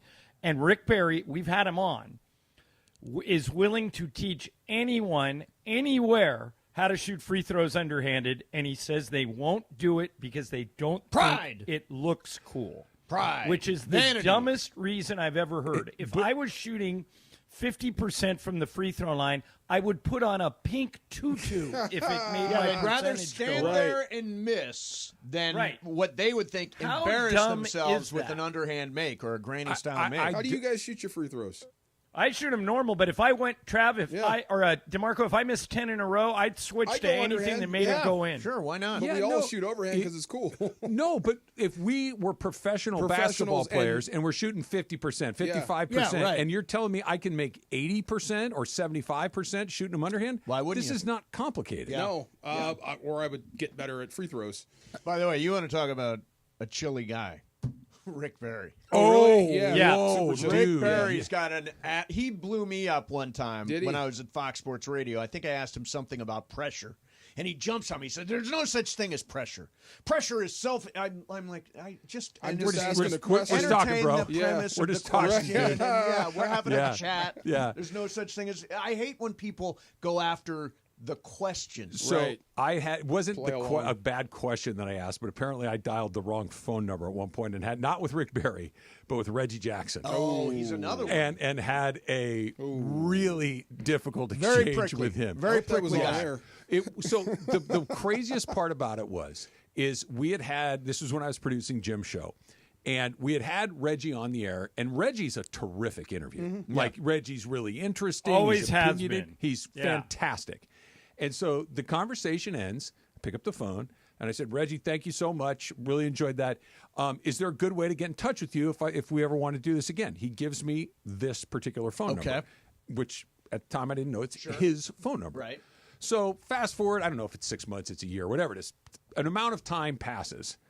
I call the number. He picks it up, and I said, Reggie, it's Travis Rogers. I produced the Jim Rome Show. We'd love to have you back.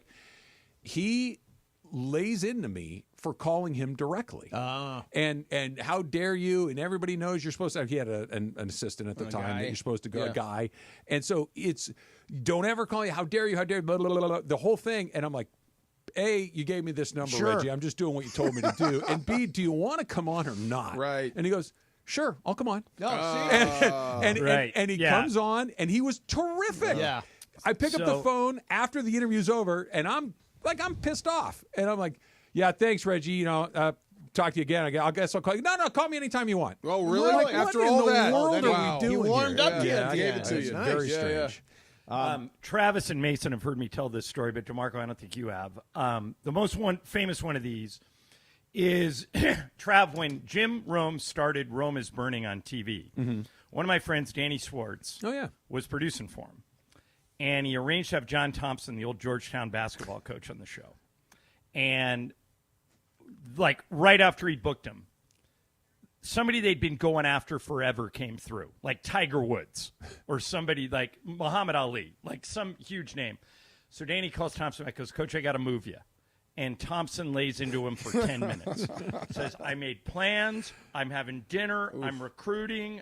You cannot do And Danny goes, I'm so sorry. We can put you on the very next day. We can put you on next week. And Thompson just MF'd him up and down and hung up on him. Yeah. The flight that Danny had booked John Thompson on was the 9/11 flight out of D.C. He would have been dead. Wow.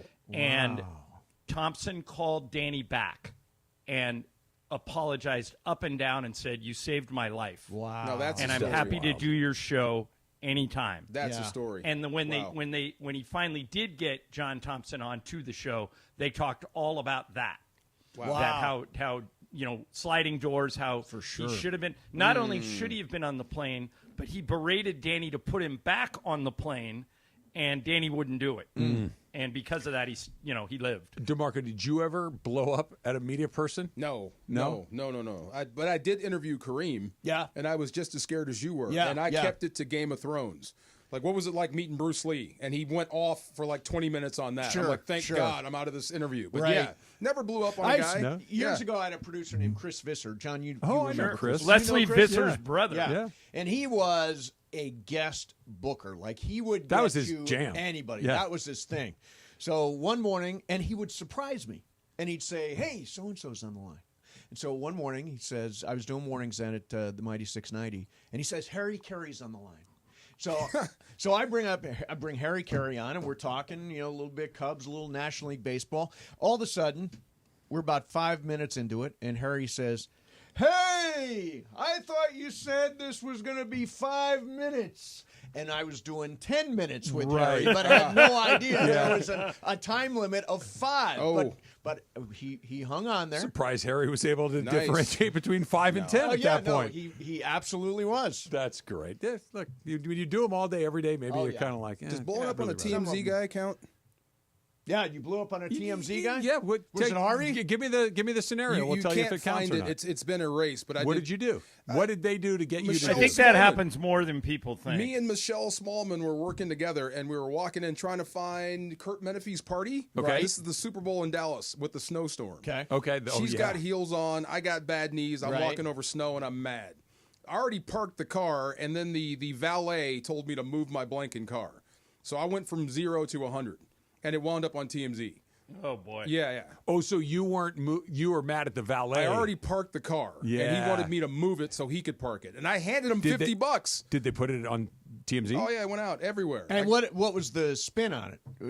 DeMarco's a bad guy. Ex-football player is a jerk, basically. Got it. And it was. Were you on Best Damn at that point? No. ESPN Radio in St. Louis. Okay. So it went all around everywhere. I was the first guy that got busted in that Super Bowl with bad press. So it was like I was the first. Well, I remember that. So nobody could get anywhere. Right. Because Dallas doesn't get much snow, and they really, I guess, don't get much ice. Nobody knew how to handle it. And the whole city was covered in ice. There was nowhere to go. Like even a slight incline, it was like, no, we're stuck. They were dropping sand here. Instead of salt. It was terrible. It was horrible. You want to stay? We're gonna do. Do you have the dump to do again? No. You no more. The dump no. Emily, my screen is blank. Dump number 3. It's coming up next, or not. We'll see you tomorrow.